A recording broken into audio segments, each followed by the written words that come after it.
Hi everyone, my name is Olusoya Zamobori. My name is Abibasit Muftaudeen. Yeah, today is our wedding day. We're happy to see you guys. Thank you. Thank you all, thank you all, thank you all.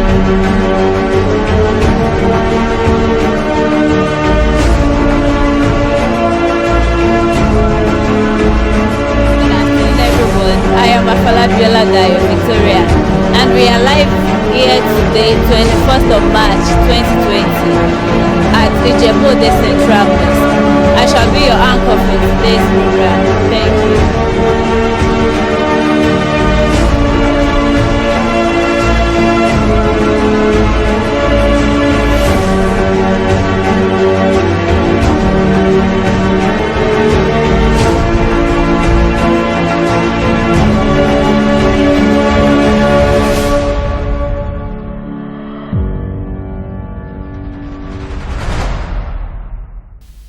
Ìgbéyàwó ìgbéyàwó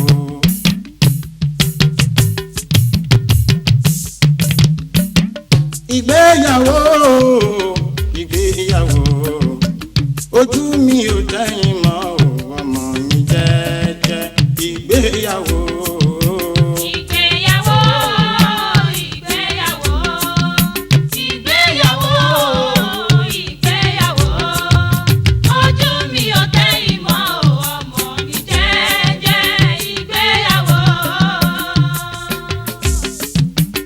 Ìgbéyàwó ìgbéyàwó ìgbéyàwó ìgbéyàwó ojú mi ò tẹ́yìn mọ́ ọmọ mi jẹ́jẹ́ ìgbéyàwó. Ìgbéyàwó ìgbéyàwó ìgbéyàwó ìgbéyàwó ìgbéyàwó ojú mi ò tẹ́yìn mọ́ ọmọ mi jẹ́jẹ́ ìgbéyàwó.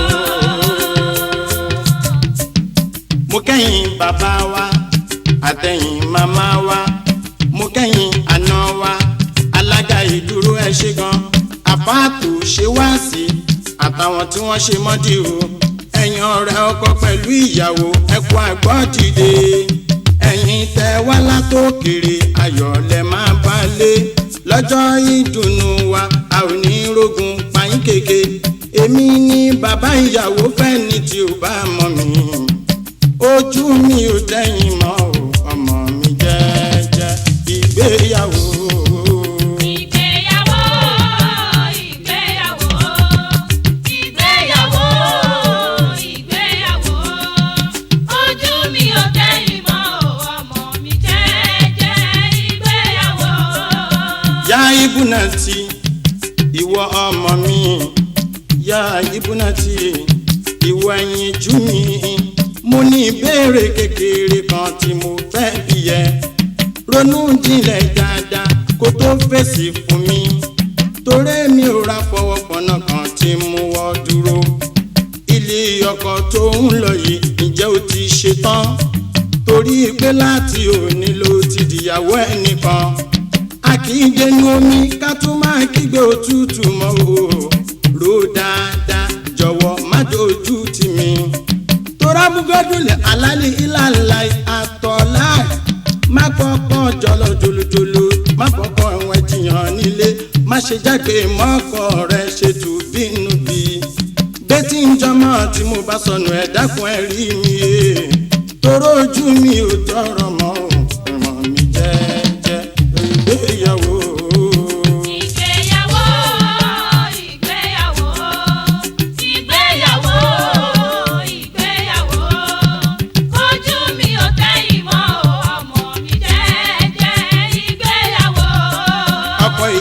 Sàmì àdúrà agara òní dá ẹ, tiwantiwa làáfóbìnrin sùúrù dọ́wọ́ ẹ, rántí pé wà tíyàwó rẹ nìkan kọ́ ló bí yín, kò sì rọrùn kí wẹ̀yìn méjèèjì ò jọra dọ́gbadọ́gba, àdúrà òwúrọ̀ pẹ̀lú tálẹ̀ jẹ́ kó mọ́yìn lára, torí ẹni bọ́ lọ́wọ́ ọba tí ò ní jogún oko, ẹ̀kọ́ bá ṣe ń bóbìnrin gbélé ń bẹ nínú Kùránì o, súnmọ́ àwọn àfáà tí wọ́n mọ̀ tún mọ̀ kò sì kọ́yàwó ẹ̀, má sọ̀yàwó ẹ̀ dàpò ẹ̀ṣẹ̀ má bá yan dì rárá, kò ní pẹ́ kò sì ní jìnnà máa wá báyìí kò mọ̀, toró ojú mi ò tẹ́yìn mọ́ o.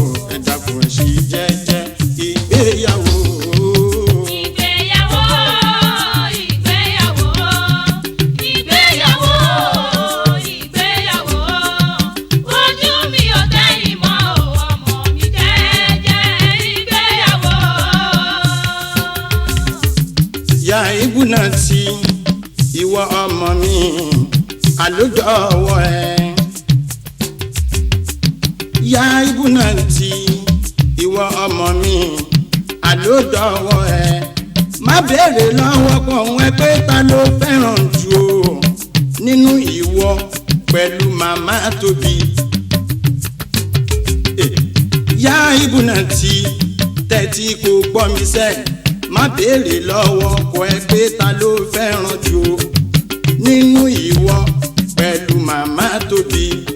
Ní ìtẹ́lọ́rùn pẹ̀lú gbogbo tọ́kọ bá ń fún ẹ.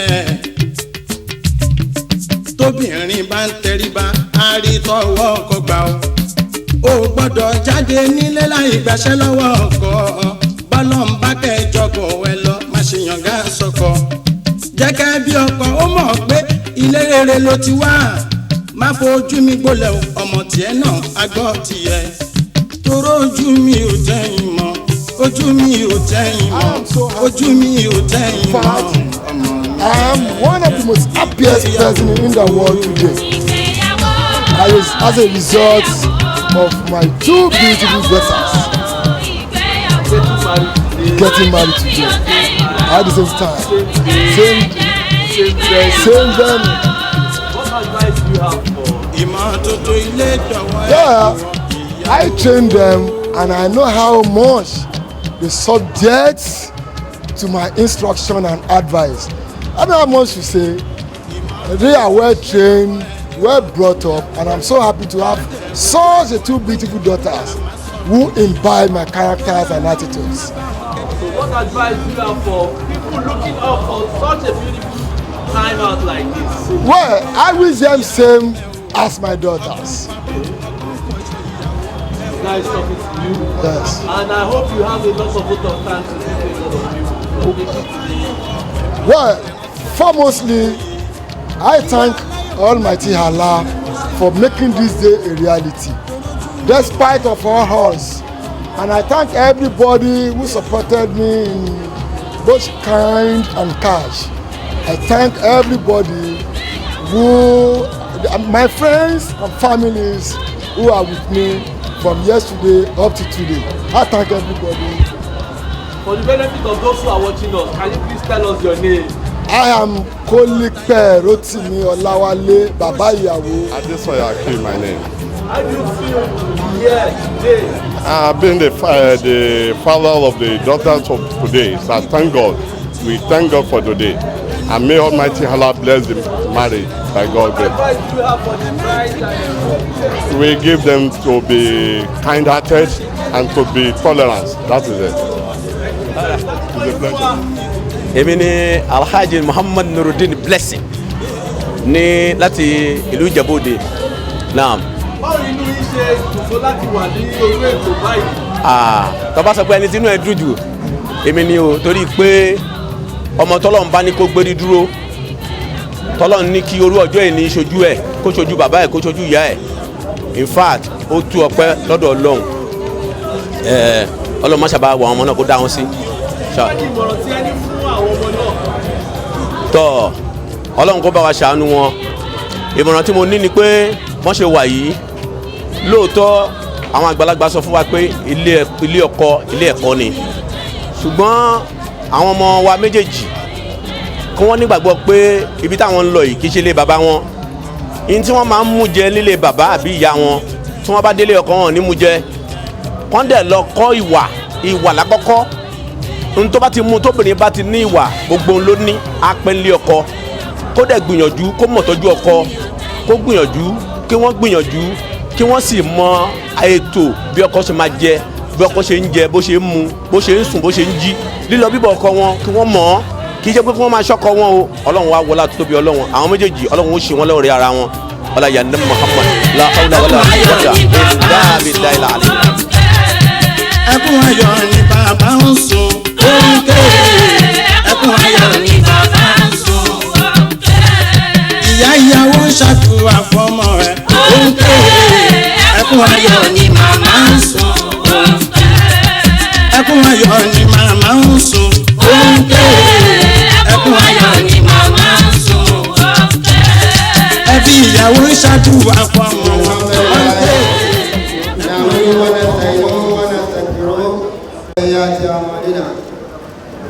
من يهد الله فلا مضل له ومن يضلل فلا هادي له واشهد ان لا اله الا الله وحده لا شريك له واشهد ان سيدنا ونبينا محمد صلى الله عليه وسلم ورسوله الحمد لله كثير افضل وافضل من سوى كافيا المسيح اكي الله كوشه اي الله الحمد لله الذي لم يتخذ ولدا ولم يكن له شريك في الملك ولم يكن له ولي من الذل وكبر تكبيرا سبحان الله والحمد لله يجوكو والحمد لله ولا اله الا الله ولا اله الا الله الله اكبر الله اكبر الله اكبر الله اكبر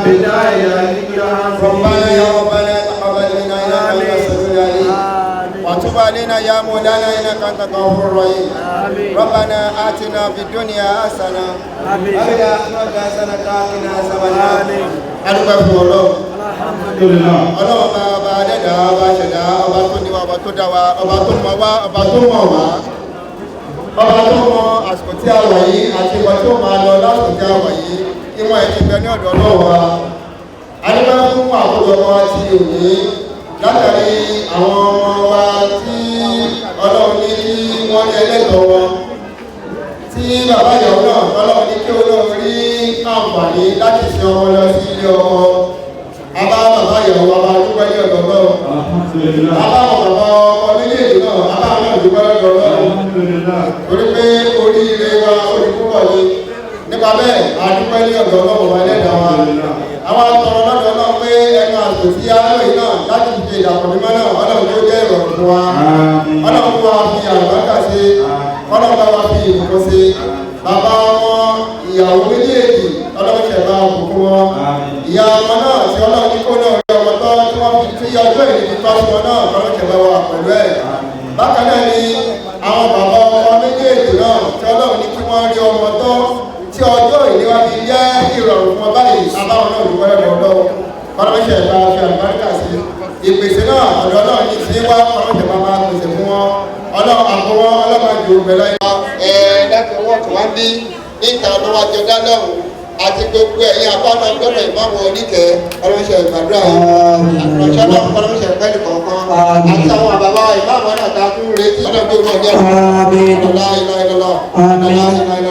اللهم انت امرتنا بالدعاء ووعدتنا باجابته وقد دعوناك يا الله كما امرتنا واجبنا يا الله كما وعدتنا يا ذا الجلال والاكرام يا حي يا قيوم برحمتك استغيث يا حي يا قيوم برحمتك استغيث يا حي يا قيوم ربك ربنا كما يصفون والسلام على المرسلين والحمد لله رب العالمين صلوا على النبي صلى الله عليه وسلم آمين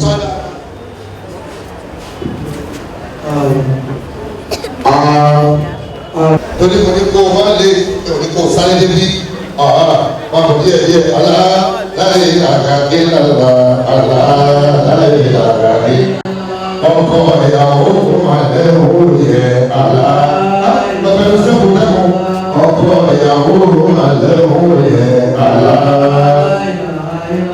ìkan nínú wọn lóye àlá àtiwá Muhammad ayẹyẹ àtiwá Muhammad ayẹyẹ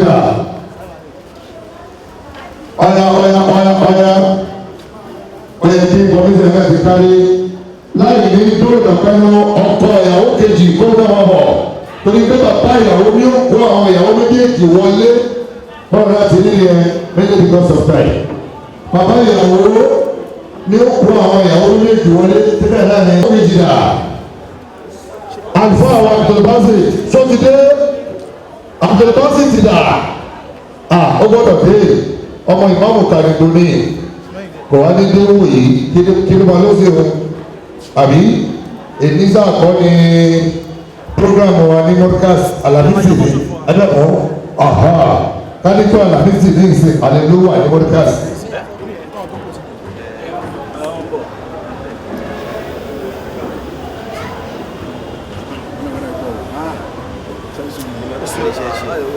Oya Abdul Sayyidina Muhammad Allahumma sholli ala Sayyidina Muhammad Ya Rabbi sholli ala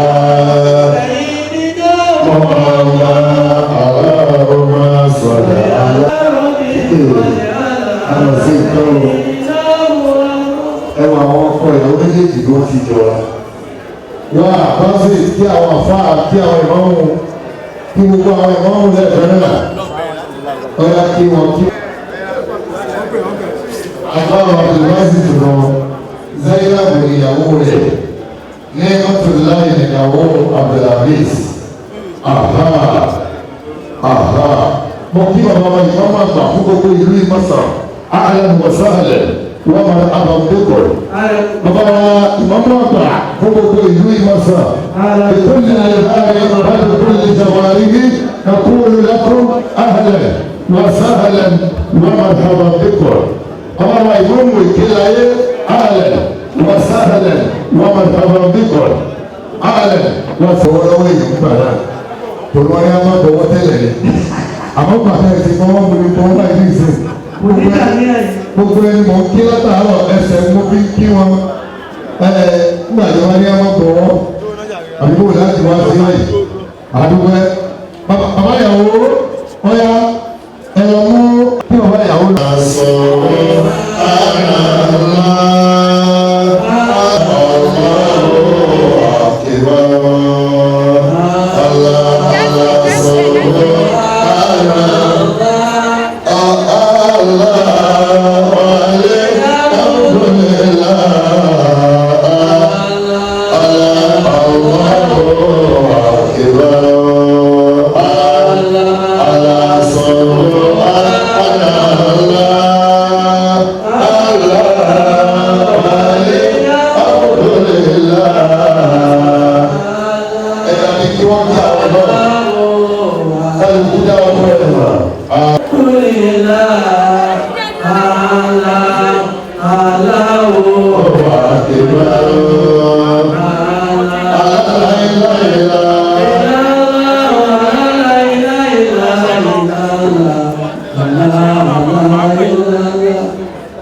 for the benefit of those who are still single among you, I am single and seriously session.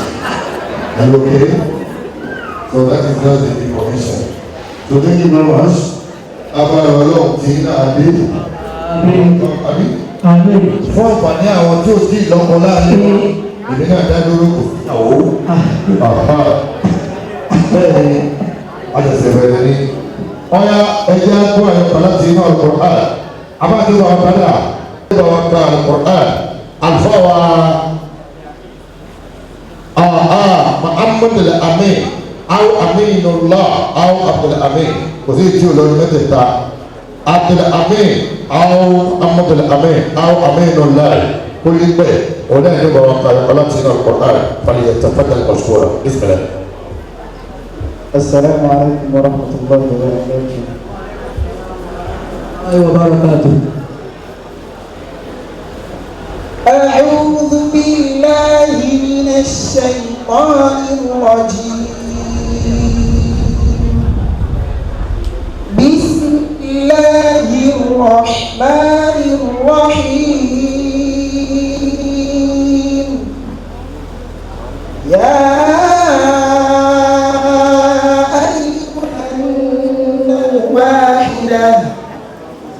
وخلق منها زوجها وبث منهما رجالا كثيرا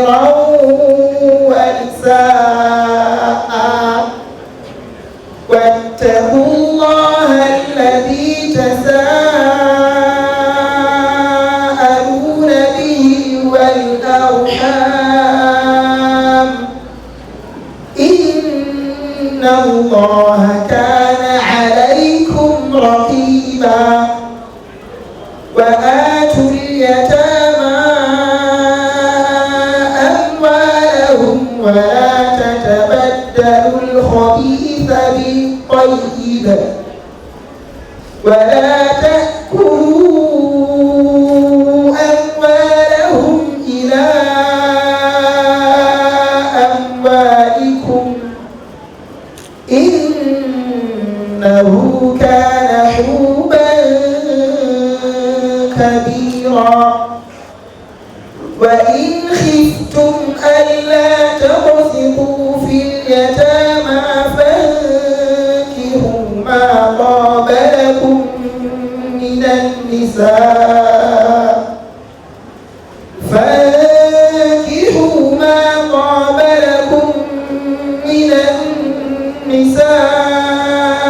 مثنى وثلاث ورباع فإن خفتم ألا تعدلوا فواحدة أو ما ملكت أيمانكم ذلك أدنى ألا تعولوا وآتوا النساء صدقاتهن نحلة فإن طبن لكم عن شيء منه نفسا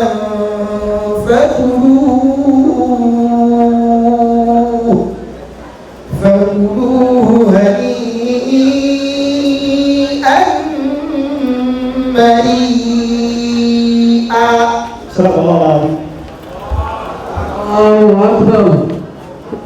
ẹ bá gbọ́ lọ torí ajá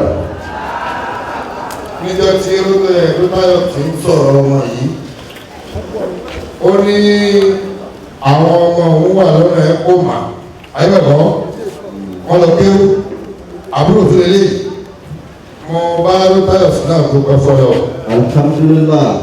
ìdí tí mo ṣe máa dúpẹ́ fọlọ́ òun náà ni pé etí ọ̀pọ̀lọpọ̀ àfa béèrè fún bàbá ìmáàmù òun lọ́nà náà dá fún wọn tọ́pọ̀lọpọ̀ àfa béèrè fún pé mo fẹ́ lẹ́yìn mo fẹ́ àfa nínú àwọn ọmọ mi òun lọ́nà náà dá fún yóò bá fi yé o kò sí àfa tó lè mọ kéwú tó ní gbogbo yìí tó wà ní ọmọdé ìka òkúrẹ́ mi ò jẹ tọ́mọ̀ àwọn ará sàwọ́dé tó gbé rẹpẹtẹ yìí àwọn mísílẹ̀ tó gbé rẹpẹtẹ yìí nígbà mo pè é kẹta mi ló dáyọ̀ coronavirus bóò ní wedding ṣé ìwé ọ̀bọ̀ wí ní máa ṣe ohun mi nírọ̀rùn àdúgbò owó Al-Qur'an gbogbo àwọn tá a bá tẹ̀lé bàbá ìyàwó wa lẹ́ẹ̀kan náà in just 2 minutes lọ́wọ́ lákúrà àlọ́jẹ́ tèmi rárá ìmọ̀mù ìdàdúgà wájú kúrà ìyàwó àfáàbí gbóná lọ máa bọ̀ lọ́wọ́ àfáàbí ọ̀yá gbogbo àwọn tá a bá tẹ̀lé bàbá ìyàwó wa lọ́wọ́ lákúrà àlọ́jẹ́ àwọn ìyàwó wa yóò jẹ́ tèmi rárá mama jẹ́ tèmi ọba jẹ́ lọ́wọ́ lákúrà everybody àlọ́lá kúrẹ́ àlọ́jẹ́ èmi ò dá àlọ́lá kúrẹ́ àlọ́jẹ́ èmi ò dá wọ́lá kúrẹ́ àlọ́jẹ́ èmi ò dá. kí ló ti sọ ìjókòó ìfúnmi ti pẹ́ èmi ò tún wá mà lọ́dọ̀ ló bẹ́ẹ̀ ọ̀sìn ló ti tún ọmọ ọlọ́run wá kọ gbogbo ẹ̀ papọ̀ àdúgbò kan náà ni oníṣà kan náà ni gbogbo àwọn tá a bá tẹ̀lé bọ̀dá yìí wá gbogbo àwọn tá a tẹ̀lé bàbá Abdulaziz wá owó Al-Qur'an ọ̀yá lẹ́ẹ̀kan náà pé lọ́la kóra aláìsàn táwa ò dá wọ́lá kúrẹ́ àníjẹ́ alámàmà jẹ́ táwa ò máa jẹ́ wọ́lá kúrẹ́ àní jẹ́ táwa ò dàrú wọ́lá kúrẹ́ àní màmá jẹ́ táwa ò máa jẹ́ wọ́lá àní màmá jẹ́ táwa ò dàrú wọ́lá kúrẹ́ àní wọ́lá kúrẹ́ àní jẹ́ táwa ò dára wọ́lá kúrẹ́ àní jẹ́ táwa ò dára wọ́lá kúrẹ́ àní jẹ́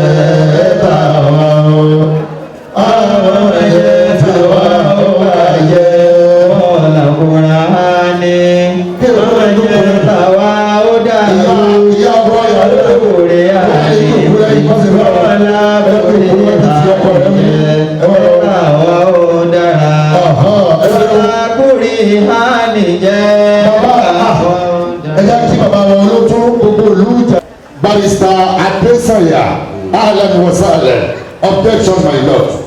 Ẹ máa wọlé sá. Bàbá wa olóòtú gbogbo olùjàdà nìyẹn o. Ìjàdà ló dé ìjagun. Ìjàdà ló kọjá lọ sọ́nà. Olùsìnkú. Ọ̀ya bàbá Abdulaziz. Ẹ máa wá. Bàbá ìwà àfọ àwọn àwọn sẹ́ka tó lọ. Bàbá ìwà àti àlùkàrà. Wọ́n lọ orí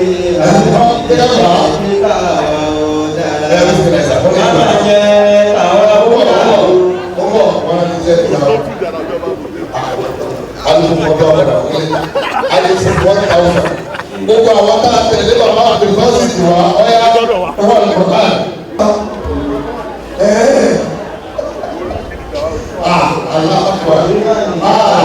aláàbọ̀ bàbá náà ẹ̀yin kọ́ làgbà wí. Wàlúùrí wá ní jẹ́jẹ́ kí bàbá ò dára. Ẹ̀gbọ́n òkú náà kí ọmọ ìyàwó bàbá wọn ló kọ́ tó kó ìtọ́ láti nínú lẹ́sẹ̀ lẹ́ẹ̀kẹ́lá mo kí ọmọ ìsẹ́sọ wa aṣọ láti àyìn wọ̀sáré. Akí ìmọ̀mọ̀ wa Abdulrasaq Bọ̀rọ̀kìnní, ọmọ wa ìmọ̀mù ní Olúwòrò Alẹ̀. The imam of the first Olúwòrò mosque Ahlan wa sahlan. Wọ́n máa kọ́ ẹ̀kọ́.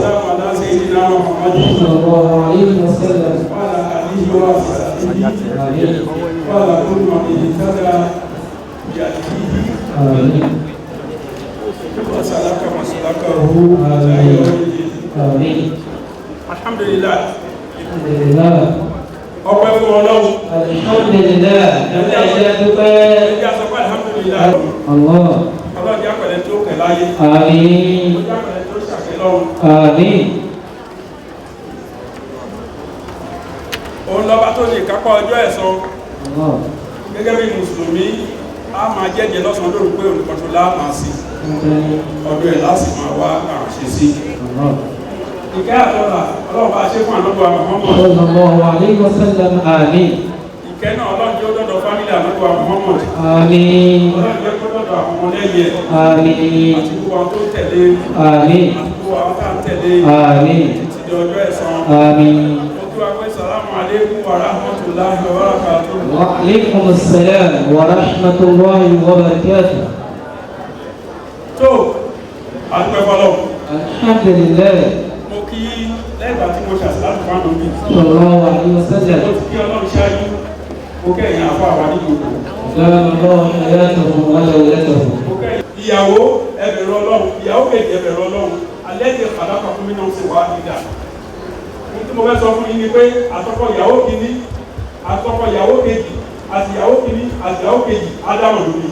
Allah. Látara alákàmí ní asáwùjà ha. Wa khalaqa minha zawjaha. Látara Ádámù, ó láti yọ àwa. Ẹni pé níjọ́ tí à ń dá Ádámù. Salatu wa salam. Wọ́n ní kí wọ́n lọ bu iyẹ̀pẹ̀ wá. Wọ́n fi iyẹ̀pẹ̀ wọ́n fi mọ ànábì Ádámù. Nígbà tó ń fi iyẹ̀pẹ̀ mọ ànábì Ádámù, ẹni pé iyẹ̀pẹ̀ ò tán lẹ̀. Iyẹ̀pẹ̀ sì kù lẹ̀. Wọ́n ní kí wọ́n lọ bu iyẹ̀pẹ̀ míì wá kí wọ́n fi mọ ìyàwó ẹ̀. Kàkà bẹ́ẹ̀ wà kharaja minha. Wa khalaqa minha zawjaha. Níṣẹ́ ni òun yọ ìyàwó rẹ̀ tó ń dá ìyàwó rẹ̀ láti ara ẹ̀. Gbogbo ilẹ̀ tí mo bó ṣe dá. Ìdí ni wípé kó máa sí tí wọ́n ń pè ní ego, kó máa sí pé èmi ni mo jù, èmi jù ẹ lọ, o jù mí lọ. Ẹni pé ohun tó kó bá ṣe ìtánì òun náà ni wípé ó ń sọ wípé alákàní mi alákòómi ń tòrọ́ pé ó ní ó dá Ádámọ̀ láti inú iyẹ̀pẹ̀, wọ́n dáhùn látara aná. Níjọ́ náà lọ́run tó bá yẹ pé ṣe náà mú iyẹ̀pẹ̀ funfun tó fi dá ọkọ, tó mú iyẹ̀pẹ̀ pupa tó fi dáyàwó, ọbàjọ́ máa jà. Ìwọ òtún ní èdè òtún ọmọ ṣẹlẹ̀. Ìyàwó ìbá máa sọ wípé iyẹ̀pẹ̀ tó fi dá ìná ọ̀tọ̀, àbíkẹ́ kó máa sọ wípé bí wọ́n ṣe dá ẹni wọ́n dá mi. Wọ́n bu iyẹ̀pẹ̀ tiẹ̀, wọ́n fi mọ ẹ́, wọ́n bu iyẹ̀pẹ̀ tèmi, wọ́n fi mọ mí, ọwọ́ ní ká máa fẹ́ra wa. Ohun tí Ọlọ́run fẹ́ create bẹ́ẹ̀ ni compatibility. Pàápàá ó fẹ́ kí ẹ látara Ádámọ̀ àtàrà ìyàwó ẹ̀. Bákan mi ni mo máa ń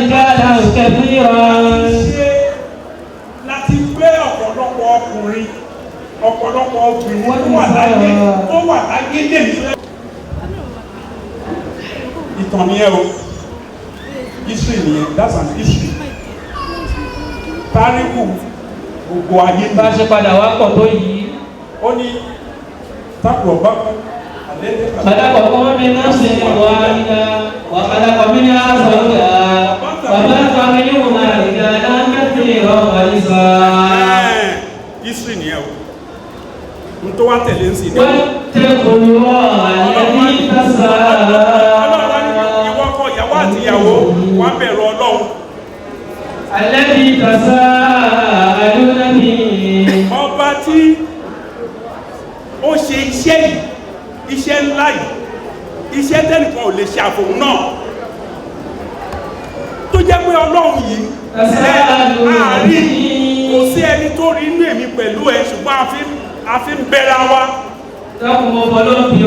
a fi Ọlọ́run yẹn ń bẹ Ọlọ́run nígbà tá a bá sọ pé yá lọ́hùn bí ismika yá lọ́hùn Ọlọ́run la fi ń bẹ lọ́hùn bí ismika yá Rahman Ọlọ́run la fi ń bẹ Ọlọ́run bí ismika yá Gafur Gifili Ọlọ́run la fi ń bẹ Ọlọ́run àṣírí ẹlẹ́ẹ̀kejì a máa sọ fún un pé lábọ́já ṣàánú mi ọlọ́mọ mi wọ́n tí mo ń bẹ̀ lọ́wọ́ ẹ fún mi ẹni pààrọ̀ Ọlọ́run rí Ọlọ́run ní ẹ bẹ̀rù Ọlọ́run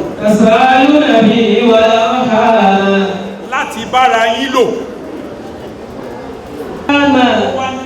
ẹ wá bẹ̀rù okùn alájọbí ẹgbọ́n náà bá tóbi ọkọ ìyàwó wọn lé ní wípé ọmọ tó mú lọ lé àbúrò ẹ̀ ọkọ ìyàwó lọ́rùn ọmọ tó mú lọ lé yìí àbúrò ẹ̀ ni fámìlì níyí ìbátan níyí níbo lẹ́tí tán látọ̀dọ̀ babaláwa lọ́bí Adam níbo lẹ́tí tán látọ̀dọ̀ yàwá àwa kẹ́ ẹ máa tírìtì ara yín gẹ́gẹ́ bí ọmọ ìyá méjì.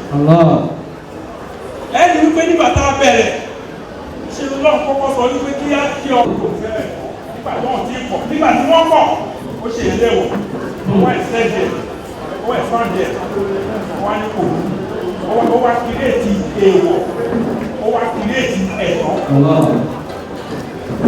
bó ṣe jẹ́ pé ẹ jẹ́ ẹ̀tọ́ lẹ́ni láti fẹ́ra yín kò mú yín kúrò ní fámílì náà sì ní ohun tó ń da ìgbéyàwó rú lẹ́yìn ní pé ń ṣe ni àwọn fámílì ọkọ ṣe ló máa ń wo ìyàwó látọ̀rí wá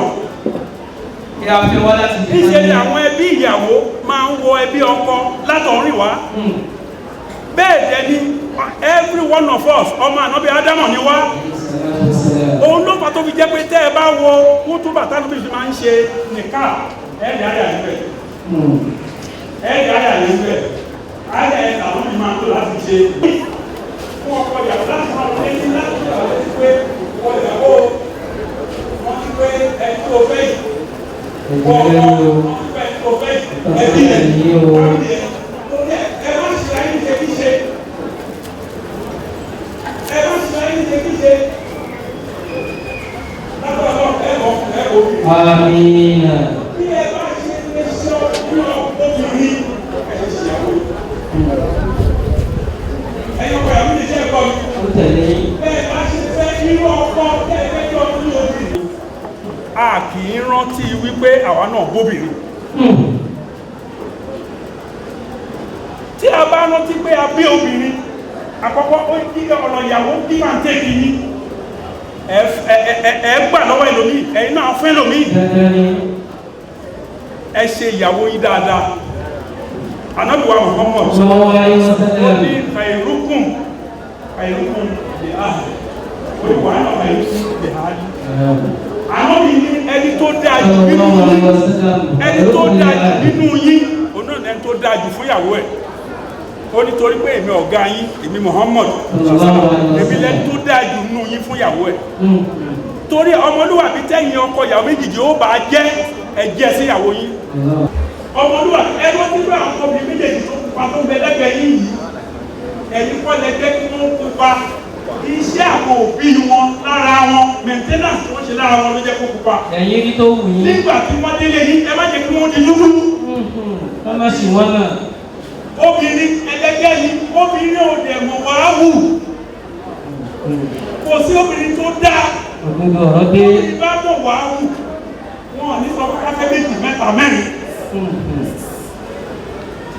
ẹwọ French chapter 4 yìí náà verse 34 ó ní àríyálù ọ̀wà ìlọ́kọ̀ obìnrin ò lè dá dúró láì lọ́kùnrin obìnrin tó bá ń bẹ tí ò bá lọ́kùnrin lẹ́gbẹ̀ẹ́ tó ń jẹ́ bí ọkọ ẹ̀ ayé ẹ ti bẹ́ẹ̀lì báyé ẹ̀ ṣe wà rèé ọkùnrin ló máa ṣe kí ni ló máa gbé dúró ìgbédúró yẹn ẹ̀rí kó sọ pé lèmọ́ fọdálà lọ́wọ́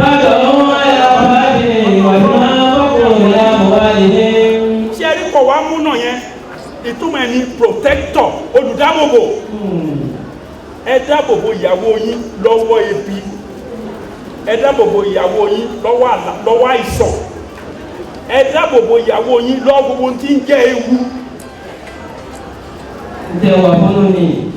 lápẹẹrẹ àpẹẹrẹ yóò lájọ gbélé báàbá mọ̀ ṣe láàmù ìfilé kò tó ṣe yóò kọ̀ bí ìyàwó ẹ bá dé yóò á sáyáde díútì tiẹ̀ ni láti ṣe kí ni láti pa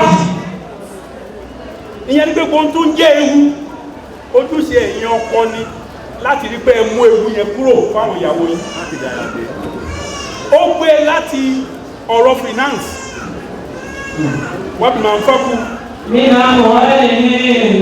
nínú tó bá yé òde òní jẹ́ òun náà ni wípé lẹ́ni ọkùnrin pẹ̀lú obìnrin wọ́n jọ ń share responsibility ilé ni wọ́n jọ ń dáwó ni àwa ò kìí ṣòyìnbó áfíríkà ni wá yàtọ̀ sí yẹn mùsùlùmí ni wá.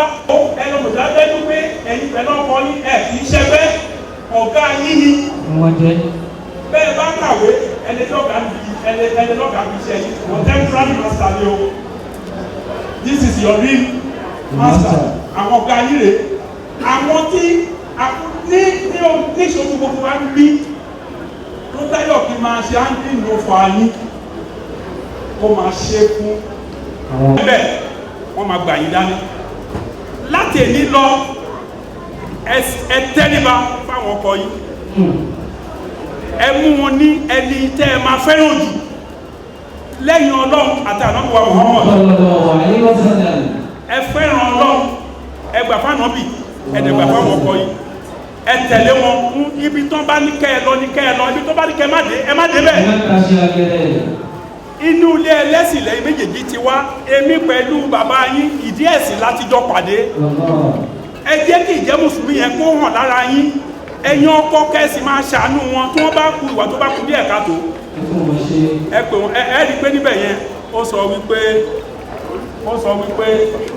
òkú àyìn ìṣòwò náà ẹ kó sọ bẹ́ẹ̀ ní kéèkì táwọn ọmọ bá ṣe máa kọ̀wé ìṣe wọn láṣẹ lọ́wọ́ òkúta ohun tó ń sọ pé wàá ní òhun náà ìdílé àìní náà ẹ lọ pé wọn pẹ̀lú àwọn ìran pàápàá ẹ̀yìn bẹ́rẹ̀ ẹgbẹ́ ìyàwó fáwọn ọmọ olóṣèlú ẹ̀yìn ṣe láti ṣe ọmọ tó bá fẹ́ ìyàwó tí kò bá ní ọmọ tó bí ìyàwó máa dùn máa ìgbà ó sì máa fún ara yé olùkọ́ fẹ́ jọ àlàyé ojúṣe nìyẹn ẹ ṣe ẹgbẹ́ kìrìsẹ́ǹtì tó fẹ́ yọ ló fẹ́ yín ṣe gbọ́ báyìí wọ́n máa ṣáájú lọ́wọ́ àwọn ìfún yín ẹ jẹ́ kí ọmọ yìí ta ó sì lọ ẹ̀ ẹ má pè wọ́n lọ́wọ́ burúkú ẹ má pè wọ́n láṣà ẹ fún àwọn tó wà nílé bí ẹ ṣe bẹ́ẹ̀ kí wọ́n dé àwọn ìfàlẹ́ ẹ má jẹ́ kí wọ́n dé àwọn ìlọlé o ẹrù náà kẹ́ lómi sáà tá a lẹ̀ pa ni bàtà bá jẹ́ àwọn tó máa rí ìdí tó wà nú ẹ̀ ìmọ̀tòkò tí bá ṣe lè ṣe ẹgbẹ́ àgbéyàwó wa àgbẹ̀ lọ́nà àìmọ̀ àwa tán ó ti jọba àbájẹ́ ní. I'm Miriam. And you? Yasir Mujiba. And you? I'm Bashir Kifaya. Fani Saida. Inilarini Mata. Jami Kafar. How do you feel? Wow, today, I feel good. Excited. I'm really happy for my friend. She's getting married today. Zainab, I'm happy for you. We are all very happy for her today. Today is our day, so we came here to enjoy, to keep her company and stay with her. So we are all happy for her, because today is our day, and we pray that Almighty Allah be with her. So that's all. Zainab is a friendly, jovial, and nice girl. So everybody is here to enjoy, to be with her and keep her company. So yeah, to celebrate with her. So we wish her happy married life, and may Almighty Allah be with her in her matrimonial. Amen.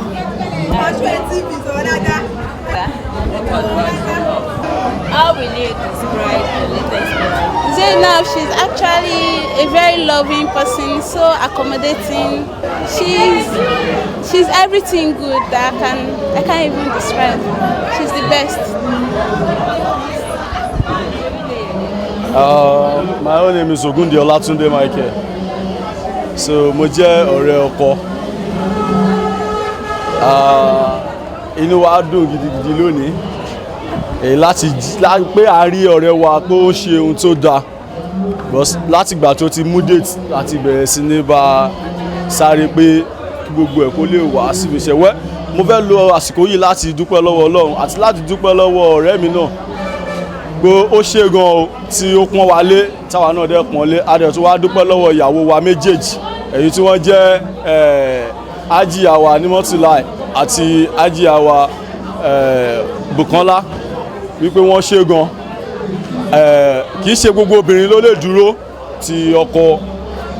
Bọ̀ a dúpẹ́ lọ́wọ́ Ọlọ́run, a dẹ̀ dúpẹ́ lọ́wọ́ wọn gidigidi. So ilé wọn kò ní dàrú.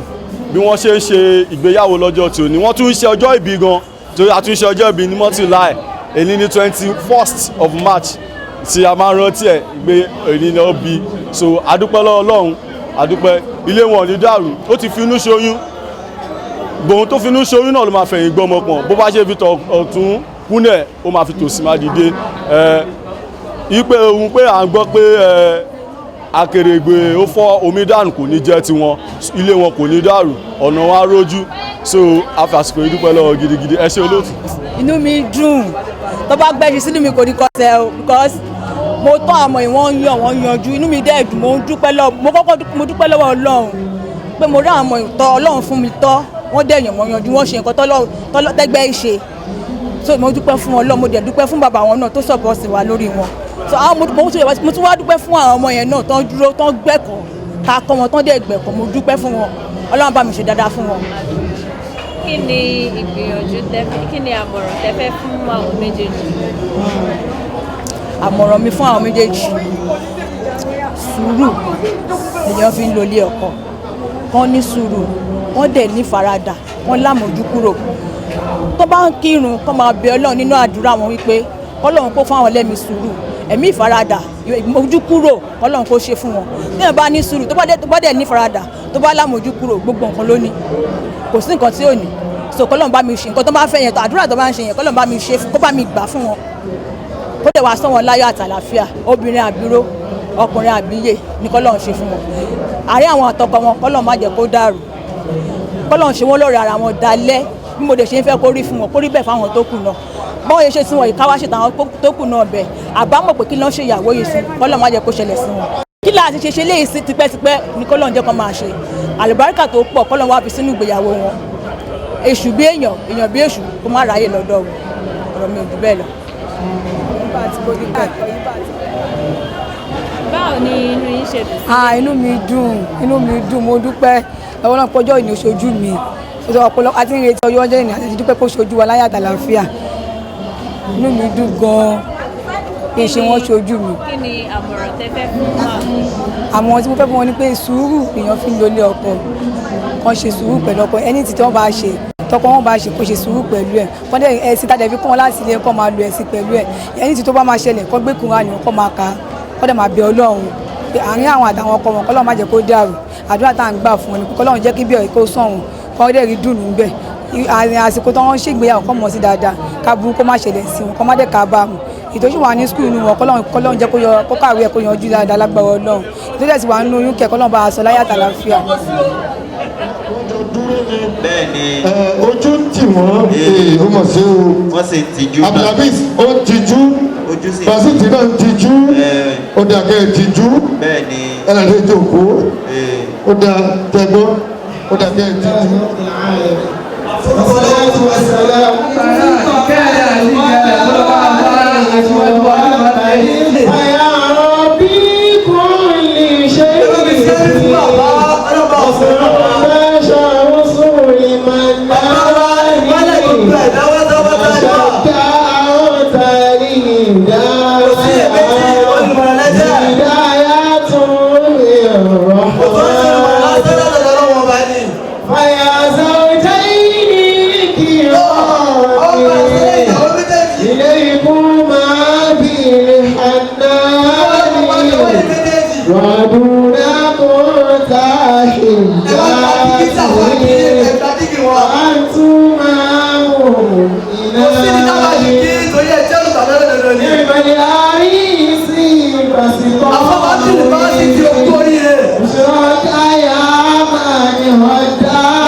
السلام عليكم ورحمة الله وبركاته. وعليكم السلام ورحمة الله وبركاته.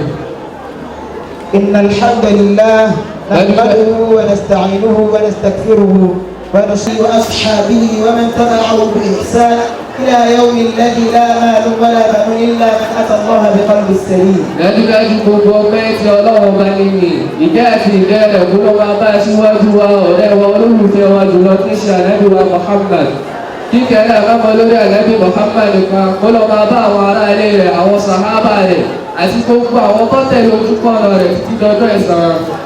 وبعد فهذه قصيدة جليلة شريفة وهو قصيرة بمناسبة الوليمة النكاح بين نعمة الله وزوجها عبد الحفيظ فمهلا وسهلا ومرحبا بكم. ẹ̀wárí orin kékeré yìí tí a kọ ó kéré lóòótọ́ ṣùgbọ́n nínú táwọn afáwa ti kọ́ wa tí ẹ bá tú wálẹ̀ á máa kọrin látàárọ̀ títí dalẹ́ láìsinmi eléyìí jẹ́ akọ́ fún ọkọ wa lẹ́nì àti ìyàwó wa lẹ́nì kọ́lọ́ba àfọ̀nbáríkà sí pé àwọn méjèèjì. أعوذ بالله من الشيطان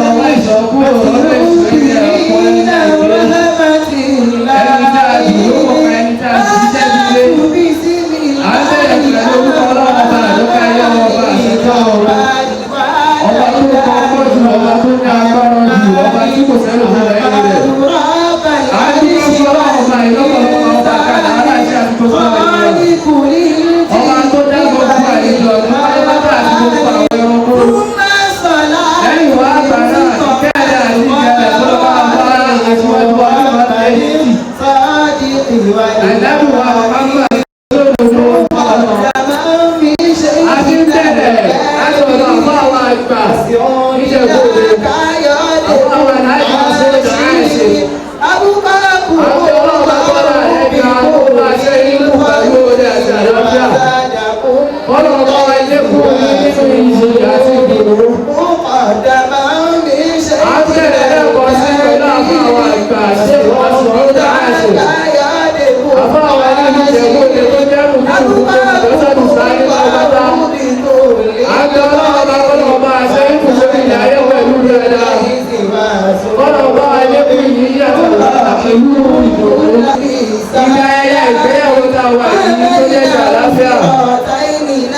tó wáyé láti inú ẹbí méjì tí wọ́n jẹ́ bí alákọ̀ọ́lé. Àwọn àjọ ọlọ́run ọba pẹ̀lú àṣẹ rẹ̀ kò ní gbogbo àkọlé náà. Alájà wa ní ọdún láì tó jẹ́ ìyàwó wa kò ní. Ẹgbẹ́ ni tó ní ìdùnnú lé ọkọ̀ iṣẹ́ ọ̀rọ̀ náà. Ìyàwó yìí ní ìmọ̀ lẹ́yìn tó dá lórí ìjọba yìí. Àjọ ọlọ́run àkọlọ́ bọ́ọ̀lù láti ṣe àwọn ìlú. Àwọn àjọ ọlọ́run bá náà fún yín kọ̀ méjì. Ìjẹ́lá ẹni gbogbo àti wọ́n ṣe fọ́ fún àti àwọn ọmọdé tó ra wọn. Ọmọ àtúntọ́lọ́ bá fún ìbẹ̀jì mẹ́ta ìlẹ́nu. Àlùbáríkà nínú ìṣẹ́ni òun náà ti tẹ̀lé sáwọn àfọ́. Ọkọ̀ wa tò ní àárọ̀ ẹ̀wọ̀ ọ̀pọ̀lọpọ̀ lé. Sùúrù lọ́wọ́ ayé fún olórí ìyàwó ni bákan náà sùúrù lọ́wọ́ ìyàwó lórí ọkọ. Kò sí kí ni sẹ́kù máa wáyé ṣùgbọ́n àwọn tó sùúrù fún wa láàrin. Ọlọ́run ló fún wa ní àdúgbò ìkọjá pẹ̀lú àpẹẹrẹ. Àwọn dúpẹ́ fún ọlọ́run tó tẹ́kẹ̀ yìí ṣe é ṣe ọlọ́run bàbá láyé. Ọ̀pọ̀lọpọ̀ ìfẹ́ àti ìkẹ́ àtọ́jọ́ bá tí wọ́n lọ sí olùwà pàtàkì. Òjíṣẹ́ lọ́nà ọ̀bá lọ sí gbogbo àgbẹ̀lẹ̀ ayé pátápátá. Àjálù wa Muhammad sallallahu alaihi wasallam. Ìdá ìwé wa sahibi sharif al-Islami. Nurahibun kulla unasil yawmi ila liqa'il yawmi. Allahu ya Allahu ya Allahu Allahu ya Allahu ya Allahu Allahu ya Allahu ya Allahu Allahu ya Allahu ya.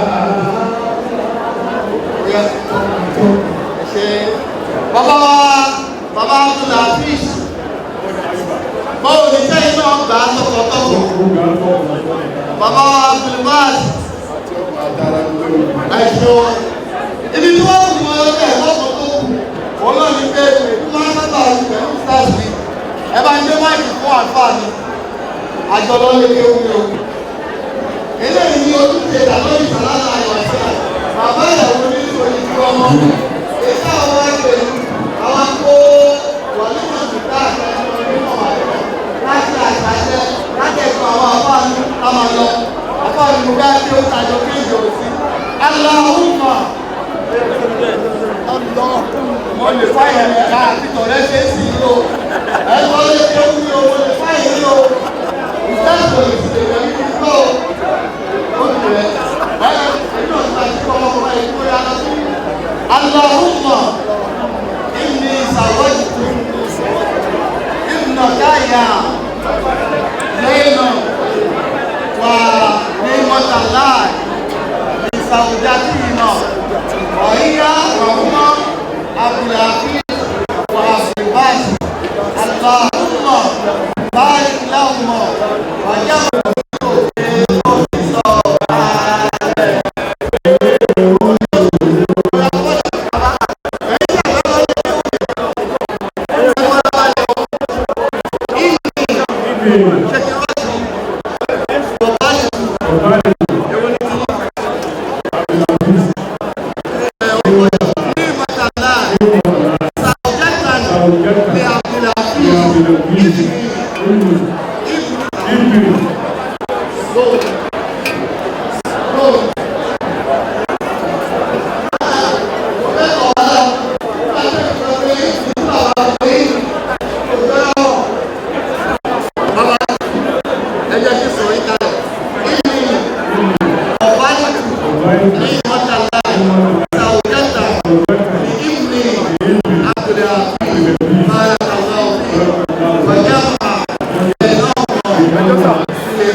Bàbá Zainab. Ṣé wàá sọ wọ́n ká ìdílé ìní ọ̀wá Zainab Sàwùjájà ní ìní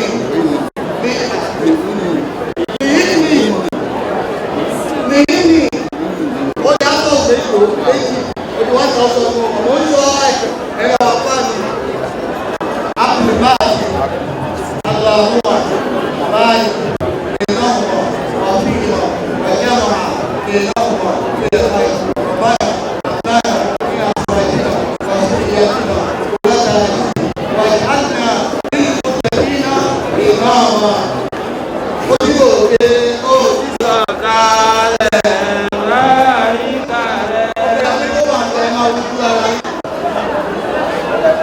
kódà tó bá di lálẹ́ súnmọ́ àtọ́jú mi ẹ̀yin ọlọ́fíà kò bá wàá tún rákà méjì abáwùlà peace rákà mélòó abáwùlà rákà mélòó súnmọ́ tó kúrú jù lọ fi lé ẹ bá wá ṣe rákà pọ́ńtì àtẹ sálámọ̀ ẹ wá fọwọ́ lórí ẹ̀dẹ̀mọ̀ sí ẹ̀dẹ̀kẹ̀ wò ẹ wá àdúrà àtọ́bí ọmọ yìí ni àwọn òṣìṣẹ́ ìsáàlìhà wàsáàlì kọ̀ọ̀fíà wàsáàlìhà ìlàhà wàháìlà kọ̀ọ̀fíà ẹ tí wọ́n ṣe bẹ́ẹ̀ ó dà fún púpọ̀ ẹgbẹ́ máa rújú ara yìí síláàtì máa ń jàlẹ́ ìgòkè ẹ̀dáàbí máa ń kọ́ máa lọ sọ́dọ̀ ìwé ọ̀kọ̀ọ̀kọ̀ Abdulbaz ẹgbẹ́ sẹ́nu Abdulbaz mo fẹ́ gbọ́ pọ́sẹ̀ ẹ̀kọ́ máa wojú ẹ̀ bísímìlá.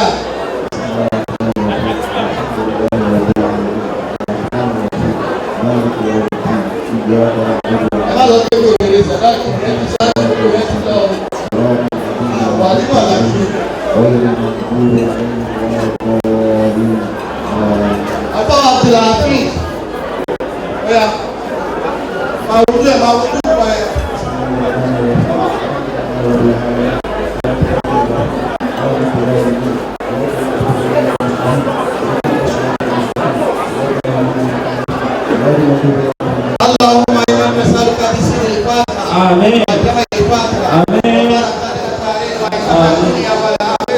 إياك نعبد ولنا الصلاة إلى قضيت ويسرت يا رب العالمين ولا آتنا في الدنيا حسنة وفي الآخرة حسنة وقنا عذاب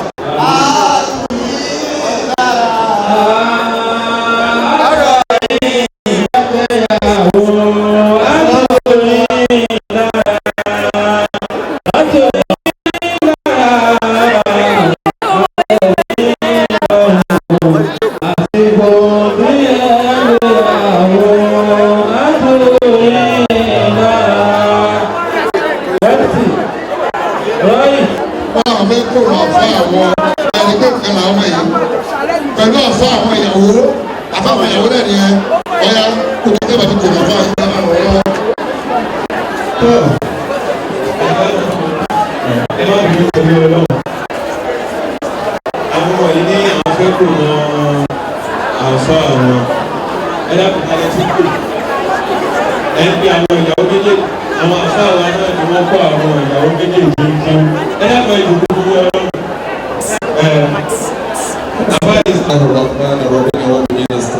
àfi ọlọ́run wá ṣe ọkọ̀ ṣọ́ wa kó lórí ìṣù ẹni ẹ̀kọ́ ẹni èké ẹni àdúgbò kò pa.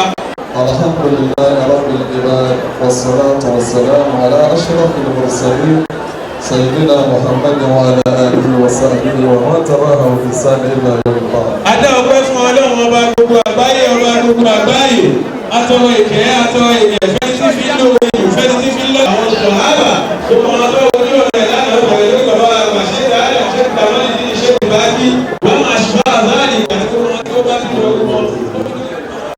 ìwé yàrá ọ̀rẹ́ rẹ̀ gbà ní àbáyọ àwọn ìwà owó láti fẹ́ sí ní o bẹ́ẹ̀ sì ni wọ́n ní sí àwọn olùkọ́ wa o ọ̀tẹ̀ ẹlẹ́wúlò lẹ́kọ̀tọ̀ ẹ̀rọ náà wọ́n sì ọ̀tẹ̀ sísáná nílànà ọ̀rọ̀ mi ti pa ẹ̀sìn ní ọ̀rọ̀ sí ọ̀rọ̀ àgbọ̀dọ̀ pé fífi lọ wọ́n tó bá àṣọ̀rọ̀ ní wọ́n ti lẹ́yìn wọ́n kẹ̀kẹ́ kàkà pé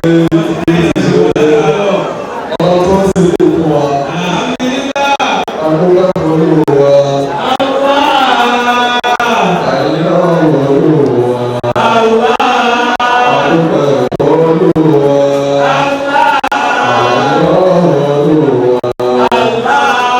Amin.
1,000 naira lọ́wọ́ ogún èèyàn orí èèyàn mọ́kànlá ọyọ ìkejìlá pẹ̀lú ògùn ọlọ́pàá ní ìrọ̀lẹ́ lọ́wọ́ ìpínlẹ̀ ìyá abdulhamis odi mẹ́rìnlá gbogbo ẹni bá pẹ̀lú bàbá àgbẹ̀mọ̀ sí káwọ́ odi mẹ́rìnlá ó ti márùnlá ọ̀rẹ́gbà àní mẹ́rìnlá márùn sì lé ní adójẹ́ márùnlá túbọ̀ yìí ọ̀rọ̀ ní kọyà aláyàsáyà ọ̀rọ̀ èèyàn márùn náà ló kù owó 1,000 naira owó ilé ọlọ́run tí bẹ̀rẹ̀ wá ọ̀rọ̀ ọ̀dà mi nímọ̀ yìí sàgbóhùn wà ìtàǹtẹ̀bọ̀ alábà méjì ọmọ balógun òtún mọ́ ọmọ ìyẹ̀bọ̀ ẹ̀kọ́ torí ọlọ́ agbègbè ìlú ìwé owó ìdílé Yorùbá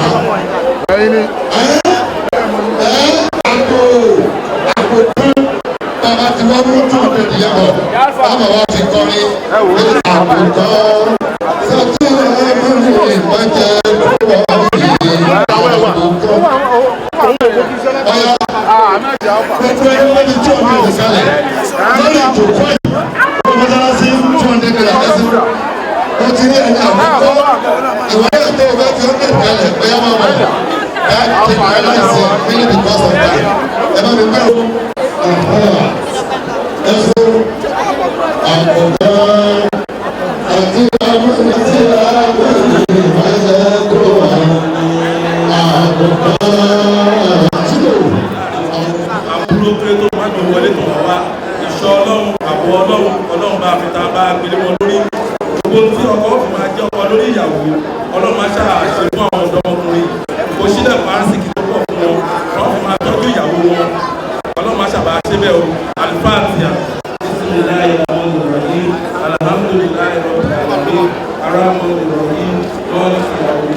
orúkọ mi ni Mr.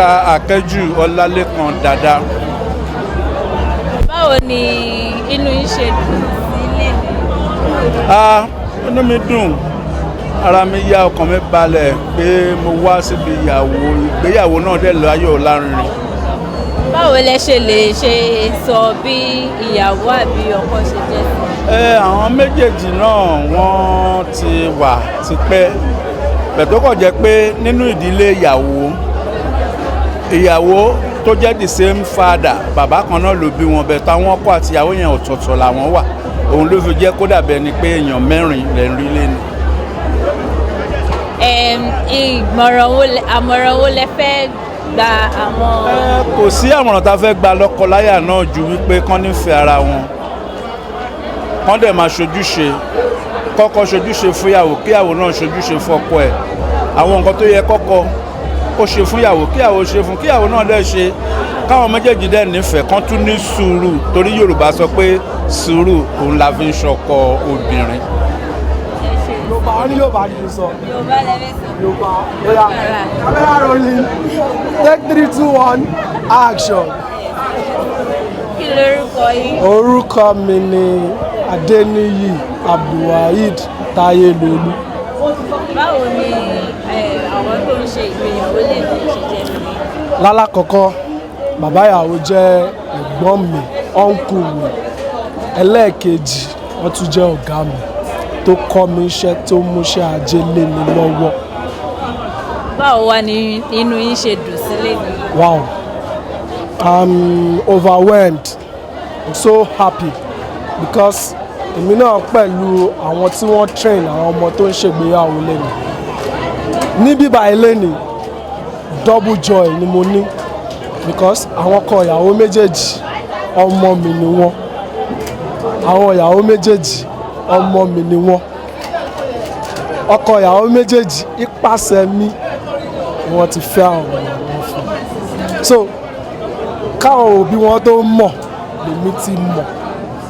Èmi dẹ̀ ni mo kọ́kọ́ gbégbèsè tí mo dẹ̀ fún wọn ní guideline pé ọ̀nà báyìí ni kẹtọ̀, ọ̀nà báyìí ni kẹtọ̀, ọ̀nà báyìí ni kẹtọ̀. Àmọ̀ràn wo wà lẹ́fẹ̀ẹ́ fún àwọn bẹ̀rẹ̀ rẹ̀ báyìí? Àmọ̀ràn tí mo fẹ́ fún àwọn ọkọ àti ìyàwó ni pé number one wọ́n nífẹ̀ẹ́ ara wọn dáadáa. Ibi tí ìfẹ́ bá ti wà gbogbo nǹkan ló wà ń bẹ̀. Kò ní sí ìbínú, kò ní síjà. Tí ìyàwó bá ṣe nǹkan tí ò dáa fọ́kọ nípa ìfẹ́ tí ọkọ ní sí ìyàwó ẹ̀ kò ní bínú.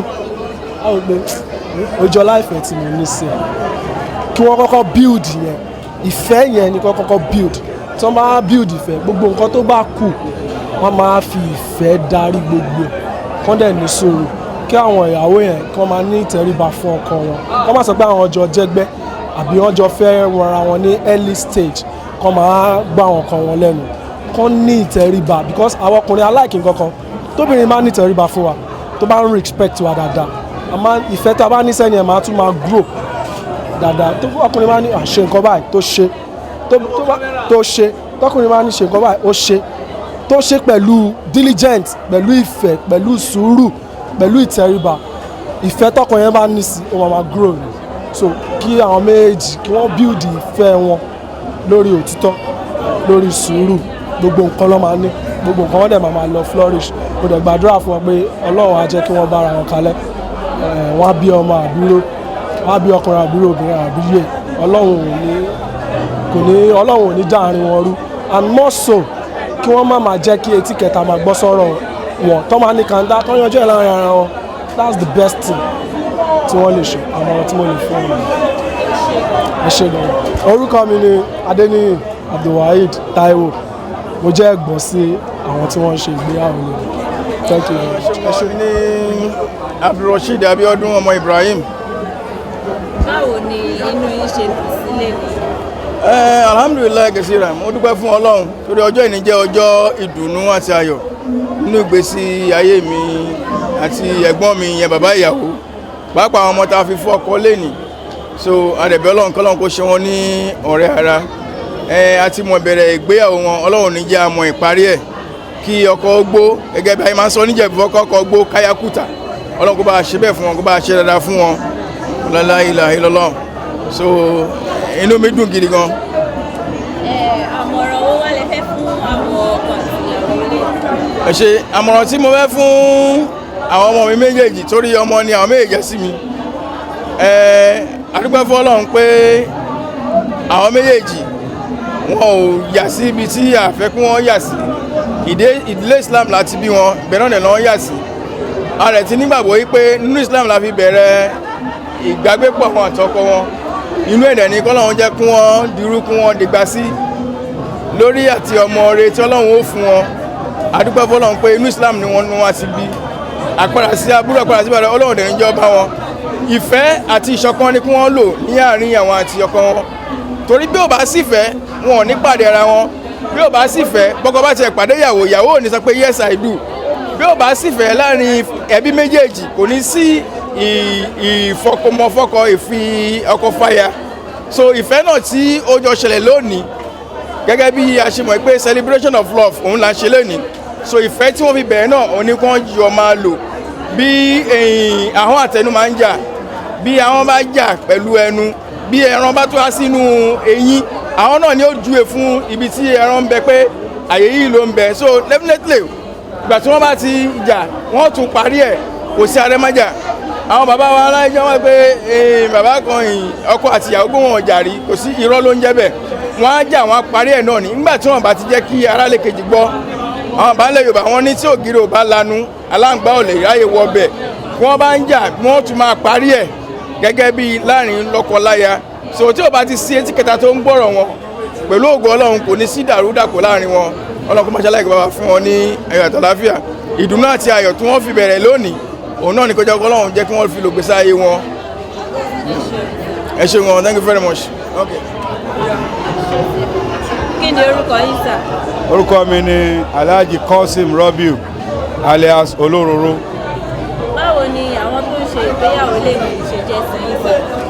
Abdulbasit ó jẹ́ ọmọ ọ̀rẹ́ mi yẹn ni ọkọ ìyàwó ọkọ Zainab. Báwo wá ní inú yín ṣe dùn lè ní?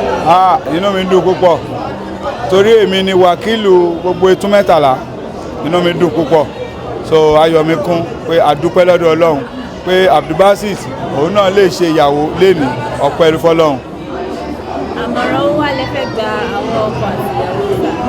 Àmọ̀ràn tí mo fẹ́ gba ọkọ àti ìyàwó ni pé káwọn náà máa ṣe jẹ́jẹ́ gbogbo nǹkan ò lè lọ déédéé kò sí condition kan tó dúró ó máa ń lọ sókè ó máa ń lọlẹ̀ ṣùgbọ́n tá a bá ní sùúrù gbogbo nǹkan máa dáa. Kí ni orúkọ yín mà? Èmi ni Mrs. Kubrat Atinúkẹ́ Hasan. Báwo ni àwọn tó ń ṣe ìgbéyàwó lè ní? Àwọn tó ń ṣe ìgbéyàwó lè ní wọ́n jẹ́ ẹgbẹ́ mi mate mi nígbà tá a jọ wà ní primary secondary school Odua so Ọlọ́run tó wá ṣe lè ní àwọn tó ń ṣe jájọ kékeré náà lódua àtúwájọ ń ṣe orú ayọ̀ báyìí fún ọmọ wa orú ayọ̀ báyìí gbogbo àmà máa rí o ní agbára Ọlọ́run Odua secondary school. Àmọ̀ràn wà lẹ́fẹ̀ẹ́ gba àwọn tọkọtìyàwó. Adúpẹ́ fọ́lọ́run torí èyí kọ́ la kọ́kọ́ ṣe bí mo dá ṣe kò ní bàjẹ́ àárọ̀ ọkọ àti ìyàwó kí Ọlọ́run kó bá wa ṣe wọ́n ní ọ̀rẹ́ ara wọn Ọlọ́run bá wa ṣe wọ́n ní eegun ara wọn ohun tó ń jẹ́ gbogbo ohun ìjà sọ Ọlọ́run ò ní fi sáàrin wọn Ọlọ́run tó fi àlùbáríkà sọ́jọ́ tèmi pé bí ìlú Nàìjíríà yìí ṣe le tó lẹ́nìkan dẹ̀ dúró tó ń ṣe léyìí ṣe pé ìyàwó ìyá ìyàwó bàbá ọkọ àwọn mẹ́rẹ̀ẹ̀rin èèyàn rẹ̀ ni wọ́n Ọlọ́run àwọn ọlá tó jẹ́ pé àwọn èèyàn rẹ̀ ló bẹ̀ ọmọ náà wá yàrá lágbára Ọlọ́run ọmọ náà finú ṣoyún wọ́n fi ẹ̀yìn gbọmọpọ̀ lágbára Ọlọ́run àdúrà bá wọn ṣèkọ́ ọmọ èṣẹ̀ṣẹ̀ oníyàwó lágbára Ọlọ́run èmi tó jẹ́ ọmọ ìjàdà mo ti jẹ́ bí ìyàwó bí bàbá ọkọ ìyàwó ó ti yẹ ń sìn ọ̀nà náà pọ̀. Ẹ ṣe àdúpẹ́ o. tẹ́lẹ̀ fún ọkọ àti ìyàwó. Ó tó wà ń bẹ̀ ni wípé ọkọ àti ìyàwó ìkọ́ láti ilé kan tọ́lọ́run wá sọ wọ́n dódindi gbogbo àwọn náà ti experience orí ẹ̀rí jẹ́ pé kò tó ń tó dàbí pé sùúrù lọ́kọ àti ìyàwó fi máa ń lo ilé ayé sùúrù lọ́ máa fi dógbó tó bá ṣe pátápátá so mo rẹ̀ tún fún wọn ní ìmọ̀ràn wípé nígbà tí àwọn obìnrin àlejò ká má ṣe obìnrin bàbá tí ń ṣiṣẹ́ obìnrin yẹn ọkọ náà yà máa ṣe pé èmi lolórí tó ti yẹn sìn olórí yẹn bọ́lọ́run ṣe ní ká ṣe nìyẹn o gbọ́ pápá ní ìsìn gẹ́gẹ́ bí àwọn ọmọ wa nísìnyí àtúwárọ̀ àwọn ọmọ wa ọkùnrin gbogbo àwọn obìnrin kan wà ń ta àwọn ò ní mọ̀ wọ́n o gbogbo oògùn burúkú ló fi ń lò ọmọ ò ní bá wọn pàdé nígbà kọ́ ọmọ náà kọ́ mọ́ síbi tọ́wọ́ ń lọ ọmọ wa tó jóbìnrin náà gbogbo ń tọkọ wọn bá fẹ́ lọ́ máa ṣe fún wọn kájí láàárọ̀ ká sàlámà lẹ́kùn èmi gẹ́gẹ́ nìkan èmi máa ń kúlẹ̀ kọ́kọ́ tèmi ni ẹ káàárọ̀ ẹ̀dá báwo ni ọkọ náà dẹ̀ kí dáadáa gbogbo ẹ̀tọ́ ilé ọkọ ti mọ̀ gbogbo ẹ̀tọ́ tí obìnrin náà máa ṣe ó ti mọ̀ pé máa kí ló fẹ́ báwo ni kíríkan ó gbọ́dọ̀ jọ mọ òṣìṣẹ́ bí lè ṣe máa wà peaceful nìyẹn tó ti ń sìn so gbogbo wọn ní agbára Ọlọ́run ní agbára ìṣẹ̀ṣẹ̀ ní yá wọn lágbára Ọlọ́run àti wá bá wọn kọ́ mọ ní agbára Ọlọ́run so gbọ́n tọ́kọ́ máa fi máa ṣe olórí Ọlọ́run ò ní gbà lọ́wọ́ ẹ̀ ọlọ́láwọ́láwà làkọ́ àtà ìlà bẹ̀là ìlà sí. My name is Koka Koya Dolapo. How happy are you today? Like I'm being happy I'm being happy, extraordinary happy. And can you describe how Right. Actually, this is my classmate, like at secondary school, Jebu Muslim College, said 2015. She was a good friend then, even till now, she's still a good friend, and I love her.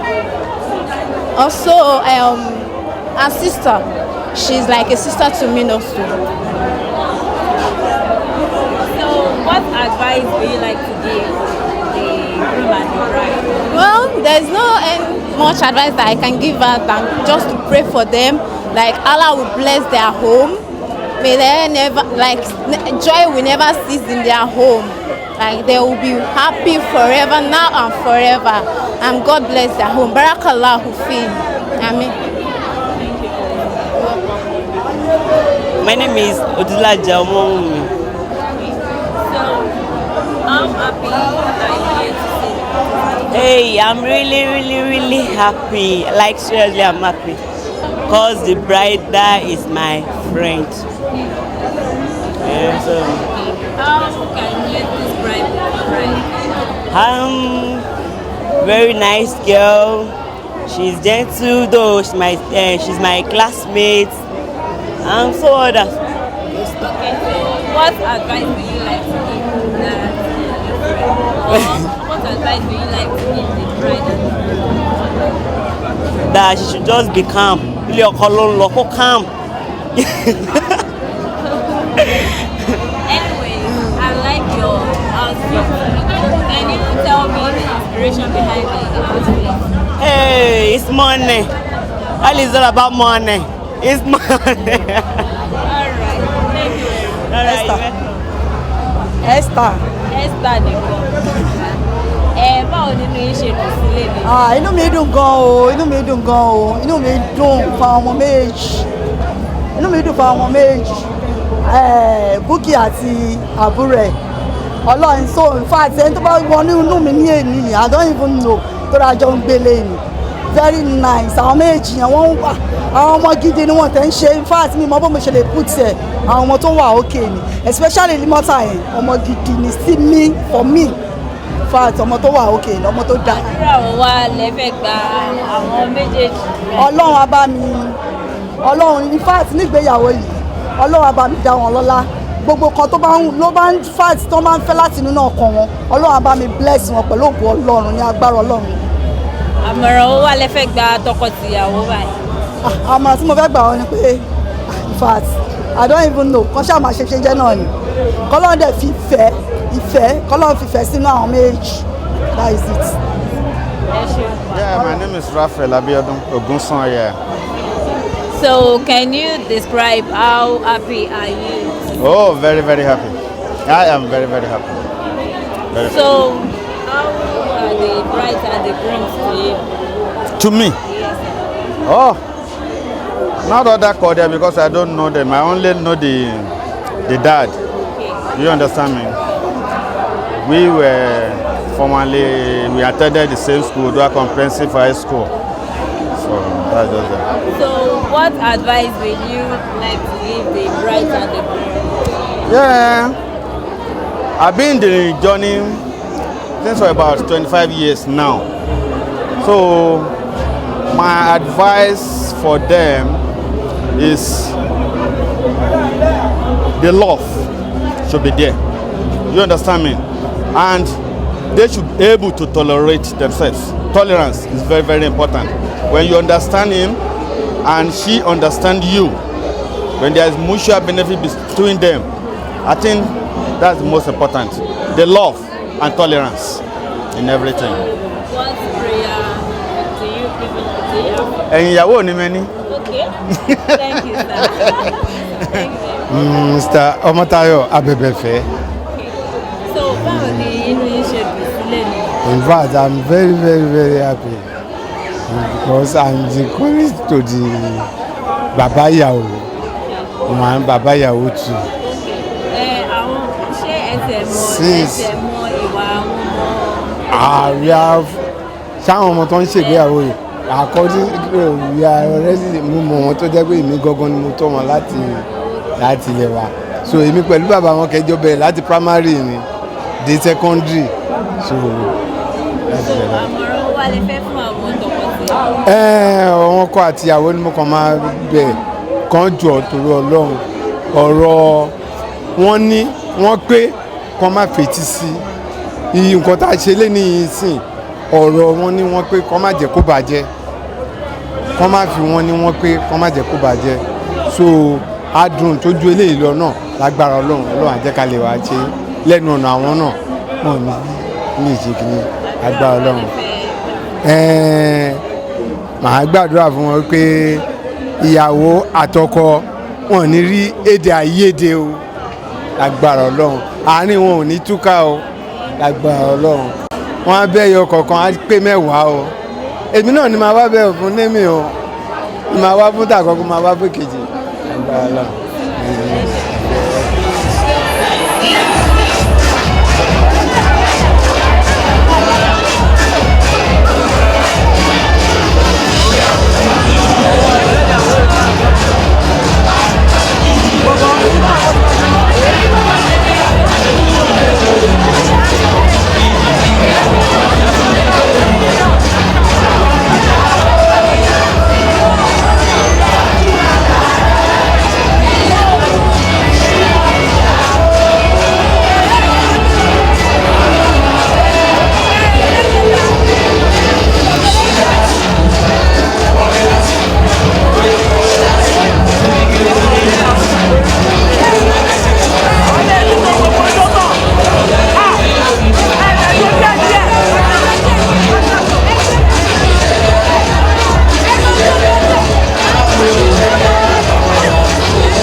ìṣòro nípa ẹjọ́ àdúgbò.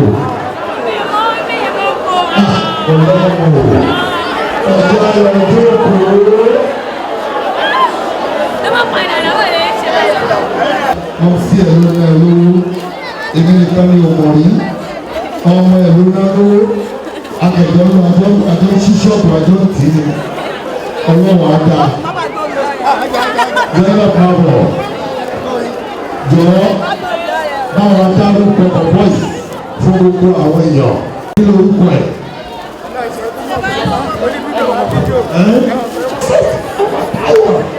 Ẹni Abdulbasi Ọmọ́táyọ̀ fún bọ̀dẹ̀ fún wọn bí dáadáa fún wọn jú múlẹ̀ ti pàdé. Dẹ́sọ̀rọ̀ àṣàlátù. Eléyìí kìí ṣe wọn lòun ṣọ́ tóbi lágbà mẹ́rin kí mẹ́ta. Mọ́sìkì lẹ́tí pàdé. Àdókò pàdé ẹ̀ mọ́sìkì tí wọ́n ní Wednesday. Ṣọ́kọ̀dẹ̀ sọ fún ẹ pé ibi tẹ́ ẹ ti wá kéwòn lèmi náà ti wá kéwòn sóbi àfọ̀ mo fẹ́ràn ní tó ṣe lọ nìyẹn. Aláìnà àwọn aláìnà wo aláìnà wo. Àfọ̀ Ismail Àbọ̀ Ismail Àbọ̀ Ismail ẹ bá ń pè wá. Ọlọ́run ní báwo ìwọ ló wà láàrin wọn báwo lọ̀rọ̀ bá ṣe jẹ́. Ọlọ́run ló ẹ̀ sábà dé àbí tó ti níyàwó ó ti níyàwó ìwọ ti níyàwó. Àbọ̀ Ismail òní ìlọrọ̀ ẹ̀ máa yọjú òní ìlú maríyàwó tiẹ̀ lónìí láti àwọn azẹ́yà òun ní alárìnà àbí òun ló rán básìtì tiẹ̀ básìtì máa bọ̀ mí má parọ́ o básìtì máa bọ̀ mí básìtì àǹfààní ẹ̀ o sọ́lé láìwọ́n ìṣúlẹ̀ àǹfààní ẹ̀ o ìwọ ló rán Àbá Ismail sí Zainab kí ló ní kó lọ sọ fún báwo kí ló ní kó lọ sọ fún ó láìkẹ́ òbí ọ̀nà ṣe rẹ ọ̀dọ́gbọ̀n olóògbé kó láìkẹ́ òun náà lẹ́sàárẹ́ àṣẹ lẹ́sẹ̀kẹsẹ̀ ó lè gbà. Tẹ́júmádé lorúkọ mi. Báwo ni inú yín ṣe dùn sílẹ̀? Inú mi so dùn gan-an ni because torí pé ẹni tó ń ṣe ọkọ ìyàwó ó jẹ́ àbúrò mi so láti bí last week ẹ̀rù tẹ̀sí bá mi pé ìwọ lọ́hùn máa kó wa mọ̀ ṣe o bọ̀ gbà tó jẹ́ di àná mo rò pé gbogbo ẹ̀ má jẹ́ sí lọ ó ti lọ ó ti lọ gbà tó di èní mo rí pé ipò yẹ wá púpọ̀ jù pé Ọlọ́run gbọ́ àdúrà wa ó jẹ́ gbọ́ ẹ̀bẹ̀ wa so I'm very happy I'm very very happy. Báwo wá ni àwọn tó ṣe ìgbéyàwó lè fi ṣe jẹ́ sí ọkọ ìyàwó Afeez ni àbúrò ti tèmi òun ni ọkọ ìyàwó lónìí so òun ni mo bá wá. báyẹ̀ àmọ̀ràn owó wá lè fẹ́ gba àwọn tọkọtìyàwó. àmọ̀ràn tí mo fẹ́ bá ó gbà ó pọ̀ reason ni pé àwọn ọkùnrin àti obìnrin tó wà ń ta sìn kọ́lọ̀ ń ṣàánú wa lórí wọn bọ̀ ìgbà tó ti múra wọn wálé gẹ́gẹ́ bí ọkọ àtaya so agbọ́dọ̀ gbọ́n lámọ̀ràn náà pé káwọn náà kọ́ máa ṣe jẹ́jẹ́ kó fìfẹ́ hàn sí ara wọn kíyàwó kó gbọ́ nǹkan tí ọkọ bá ń sọ kó náà kó farabalẹ̀ gbọ́ nǹkan tí àwọn ẹ̀ bá ń sọ kọjọ ṣe wọn ní òṣùṣù ọwọ̀ kó má kí ọ má rí ẹnì kejì abẹ́ni kẹta tó máa wọ àárín wọn kó fìfẹ́ bára wọn lò. àdúrà wà lẹ́nu láti.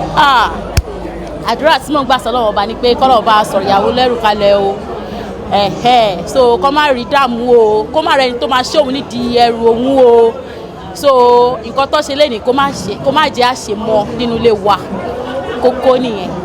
mo tiẹ̀ nífẹ̀ẹ́ outfit yìí mo love outfit yìí. ẹ ṣe gan. ta ni what is your name. My name is Mubarak. And you. My name is Abdurrahim. How happy are you today. Well, I'm very happy today. Yeah, I'm very happy today. Yeah. Just that. And you? I didn't hear the question. Sir? How happy are you today? I'm very happy. Like, I'm happy to the utmost. Like, I'm fully happy from the bottom of my heart. Okay. Who are the celebrants? I mean, how are they for you? Okay, they are my sisters, my blood sisters. And I love them so much. I can't begin to comprehend the kind of love I've got for them. Understand? I love them so much. They are my sisters, my blood sisters. So they are my immediate sisters. So what advice do you like to give?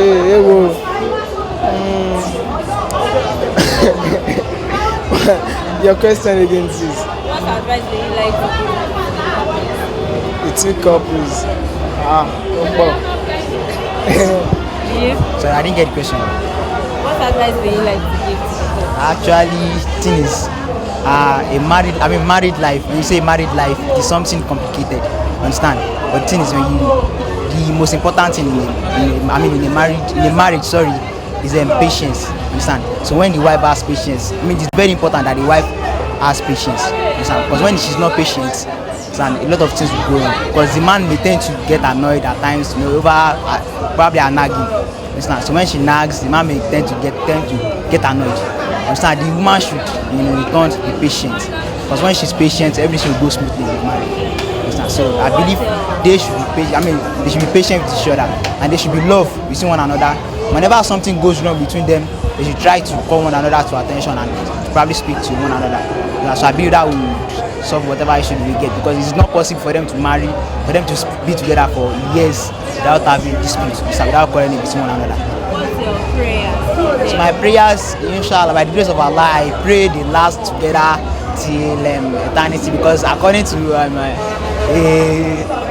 actor, he said his own wish is to be so he said he used to grow up to 80 years and to be with his wife, whatever. So I pray they should grow till probably 90. They should be together till their last days on earth. So they should be by their side, even at the deathbed of each. At bed of one among them, probably the husband. So the wife should be by his side, pacifying him, not to worry that everything will go smoothly, probably. So that's just my prayer. I pray they grow together. If possible, there shouldn't be any quarrel between them, but I doubt that's possible actually. And what's your prayer? Same as is. Same as is. Yeah. Thank you very much. Yeah, orúkọ mi ni Ọ̀gbẹ́ni Ọláonípẹ̀kun Ọlátúnjí Cartoon. Báwo ni inú yín ṣe dùn sílé lórí? Wow, today is one of my happiest day. Story bàbá ìyàwó àjọbẹ̀ láti kékeré ni. So in a situation tó bá rí àwọn ọmọ ẹ̀ tó bá ń ṣoríire inú ẹ̀ láti dùn. I am really happy, very very grateful. Advice wo lẹ fẹ́ fún tọkọtìyàwó? Thank you. Ó ṣe gan. Ilé ọkọ ilé ẹ̀kọ́ ni. Ìyàwó tó bá fẹ́ pẹ́ lọ́ọ̀dẹ̀ ọkọ ń láti gbà fọ́kọ. Ọ̀dọ̀ mo dúpẹ́ lọ́dọ̀ Ọlọ́run fún nǹkan kan pé àwọn ọmọ wa, àwọn ọmọ tá a tọ́ tí a kọ́ ni. Àmọ́ kíkọ́ tá a kọ́ wọ́n ní kíkọ́ ò tó gbígbà. Pé kí gbogbo ẹ̀kọ́ tá a kọ́ wọn kán mú lò ni kóbìnrin gbà fún ọkọ, kó mọ̀ wípé ọkọ mi lọ́kọ mi. No matter what happen, tí ọkọ bá ṣe fún ẹ, tìtorí pé tí ọmọ bá ṣe bàbá, ọmọ ló máa bẹ bàbá. Tí bàbá bá ṣe ọmọ náà ló máa tún bẹ bàbá. So anything tí ọkọ bá ṣe ìyàwó láti gbà fún ọkọ, àmọ́ kí ọkọ náà má wá abuse ẹ̀ pé ìtorí pé ìyàwó òun ti gbà fún òun kó ṣe ẹ̀tọ́ ìyàwó fún nígbà gbogbo, ìtorí pé ẹ̀yin obìnrin nǹkan ẹlẹ́gẹ́lẹ́jẹ́. So definitely we have to handle you tenderly. We give you that cares, the love. Once tíyàwó wa náà bá ti wà submissive fún wa, Ọlọ́run kó bá a fà ìbáríkà sí ìbáṣepọ̀ wọn. Àdúrà wo wà lè wá ní fún àwọn tọkọtìyàwó? Àdúrà tí mo fẹ́ ṣe náà ní ṣókí ni Yorùbá sọ pé ọkọ á gbó ìyàwó á kùtà. Ọkọ á gbó nínú owó, nínú ọlá, nínú ọrọ̀. Ìyàwó náà Ọlọ́run bá bá a ṣe àwọn ọmọ ọlọ́mọ lálùbáríkà tọ́lọ́run máa jogún ọ̀pọ̀lọpọ̀ àlùbáríkà fún ìyàwó náà. Thank you very much. Orúkọ mi ni Alhaja Secret Kólípẹ̀. Báwo ni inú yín ṣe dùn sílé lórí? Inú mi dùn wípé nítorí pé wọ́n fẹ́ lómi ṣe mí. torí ọ̀pọ̀ òjò ló ti rọ̀ tílẹ̀ ti fi mu ọ̀pọ̀ ló àjọ bí wọn tí wọn sì láyé wọn àmọ́ mo dúpẹ́ pé mo bí wọn mo tún rí wọn wò èyí gan-an láyọ̀ ní ayẹ ọjọ́ ìbí wọn ló tún bọ́ sí ìyẹn mo fi ṣọpẹ́ lọ́dọ̀ Ọlọ́run pa alihamudulilayi mo dúpẹ́ lọ́dọ̀ Ọlọ́run wípé mo rí wọn mo mọ̀ bẹ̀rẹ̀ ayé wọn mi mọ̀ pín ayé wọn mi ìfọjọ́ ní ìmọ̀ rántí sí aburú nínú ìgbésí ayé wọn.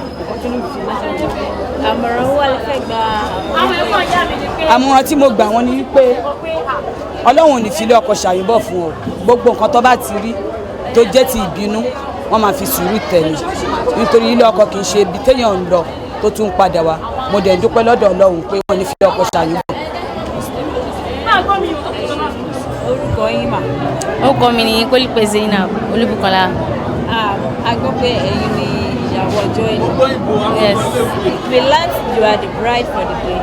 Yes, I'm the one. So how happy are you to see this day? Yes, I really appreciate my dad because I didn't even expect this from him. I really appreciate him and may God help him and bless him for me, inshallah. I'm happy so much. Okay, so how can you describe your husband?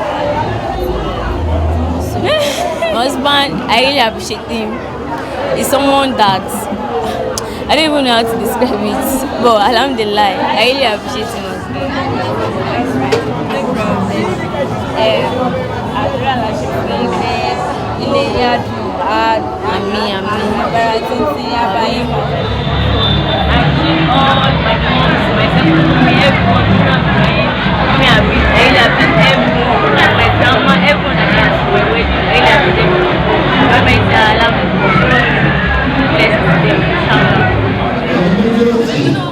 àtọkọ àti ọkọ àtìyàwó kìíní àti kejì ní tọ́lá lórí ara yẹn ó yẹ kí kí ẹ bá kọ́ ní. iṣẹ́ ìkọ̀ọ̀kan wọn náà ṣojú wọn lágbára Ọlọ́run èyí tẹ́ ẹ wá ṣe lónìí ní kábàámọ̀ mbẹ́ o gbogbo àwọn ọmọ tí ìrọ̀lẹ́ máa ṣoríire gbogbo Ọlọ́run máa ṣe ní ọmọ Islam Ọlọ́run ò ní ṣe wọ́n lóṣó ṣàmì dáadáa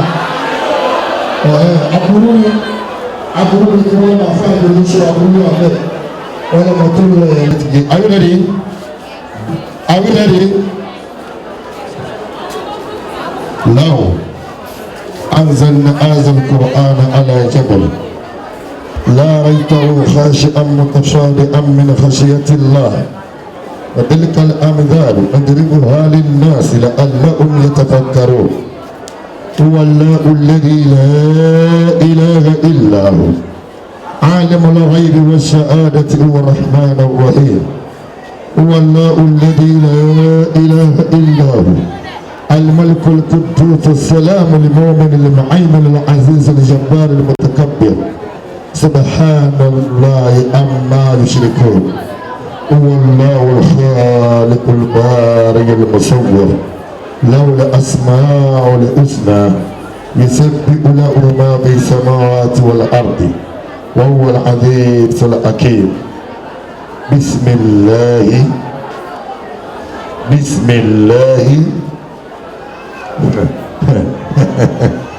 bí a máa lọ sójú ogun ibi tẹ́ ti mọ̀ kó lè jagun rè bọ́wọ́ rẹ̀ ò bá gbọ̀n tó bá concentrate tó di ẹ̀wò ẹjọ́ nítorí Ọlọ́run ṣe láwọn tó jókòó yìí torí wọn náà wọ́n ṣe wá ẹ jẹ́ káwọn náà rí wọn ẹjọ́ ṣe gbọ́ ẹjọ́ Ar-Rahman Ar-Rahim gbogbo ẹni bá lẹ́nu kó bá mi gbé Ọlọ́run tó fún àwọn méjèèjì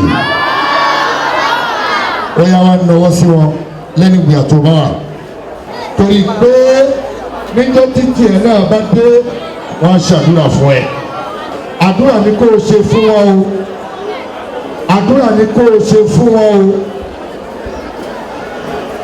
tó o bá ti ń ṣe ìwé wà tó ń túbà sí i اللهم انت دعونا ومن اوفنا وتقبل آمالنا وسل أعوالنا واجعل بطاقة استغالنا وإلى الخير مالنا وعقد بسعادة آمالنا هذا ذلنا طائلين بين يديك وعلونا لا يعفى عليك أمرتنا فتركنا ونهيتنا فارتكبنا ولا ياسون إلى أفوك فاعف عنا يا خير مامور وأقرب مسؤول إنك عفو كريم رؤوف رحيم يا أرحم الراحمين يا رب العالمين. gbogbo ẹni tó bá lẹ́nu tó bá mi ṣe àmín lẹ́ẹ̀kan náà ẹ sọ fún wọn pé ìgbéyàwó yìí ẹ sọ bẹ́ẹ̀ ẹ ní ìgbéyàwó yìí ọlọ́run ó fi oore ọmọ sí ọlọ́run ó fi àlùbáríkà sí láàrin ọkọ àtìyàwó ó sún mi mí dẹ̀ ṣe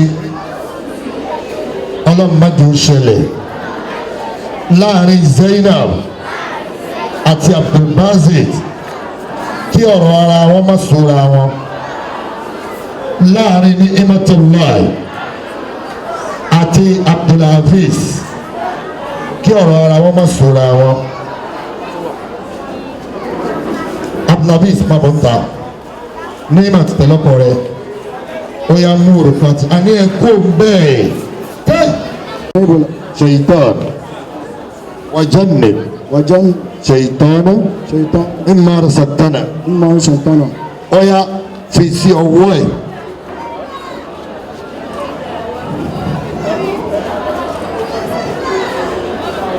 ó ti fi sí lọ́wọ́ wojú ẹ̀ ó yá sọ fún pé ní Imatulahi èmi Abdulhafiz gbogbo ọmọ tí ó bá jáde látara mi sí ara rẹ ọmọ alárìbáríkà ni ó jẹ ọmọ orin ni Ọlọ́run ó ṣe wọn fi ọwọ́ síwájú orí rẹ báyìí ó yá ka súrà tó bá mọ̀.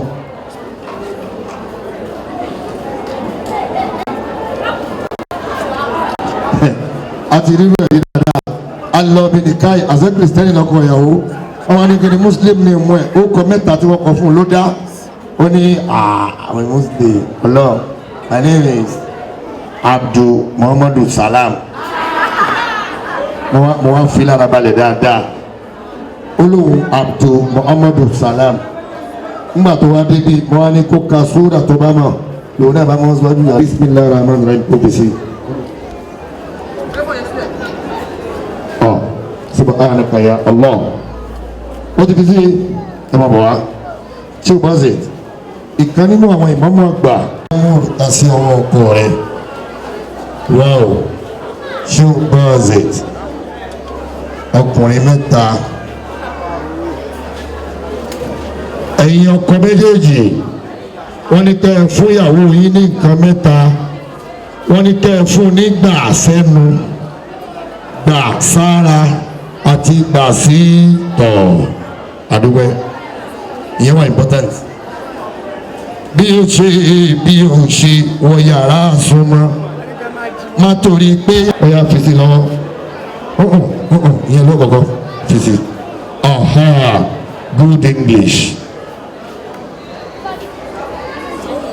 good English ọ̀yà Zainab dúró báyìí kọjú sáwọn èèyàn dúró lẹ́gbẹ̀ẹ́ wọ́n dúró lẹ́gbẹ̀ẹ́ ẹ̀yin méjèèjì ẹ máa dúró wájú báyìí. ẹ wo owó ìṣẹ́jú wọn Oòduà Comprehensive High School old student. Wow, thank you very much. Wow, I hope you enjoyed today's event. My name still remains Afolabi Victoria Oladayo. Till we meet next time. Bye. ẹni tó rí jẹ lára wa tó tún bá wa jẹ àṣebàjẹ́ ò ní gbà yìí mo pa ẹ lọ́lọ́ lọ́wọ́. ẹrù oṣù mẹ́sàn-án ọba ìdáyí ṣàánú mi kó má dùn wá péjú sí gbó. kó má dùn àgbéjù sí igbó kó má dùn àgbéjù sí igbó. ṣàánú mi kó má dùn wá péjú sí gbó. má ṣe rán ọmọ wá pè mí ọba ìláyé. ìyá ọlọ́mọ pẹ̀wù kú oríire. ṣàánú mi kó má dùn wá péjú sí gbó. ẹ kú ọwọ́ lómi ẹ kú àjọyọ̀ o. ṣàánú mi kó má dùn wá péjú sí gbó. ọlọ́run ọba ò màmá nífẹ̀ẹ́ yìí ṣòfin oore. ṣàánú mi kó má dùn wá péjú sí gbó. iṣu ọmọ bá jiná kò má ní jó wa lẹ́nu. ṣàánú mi kó má dùn wá péjú sí gbó. ṣàánú mi jù sí igbó ṣàánú mi kó má dùn.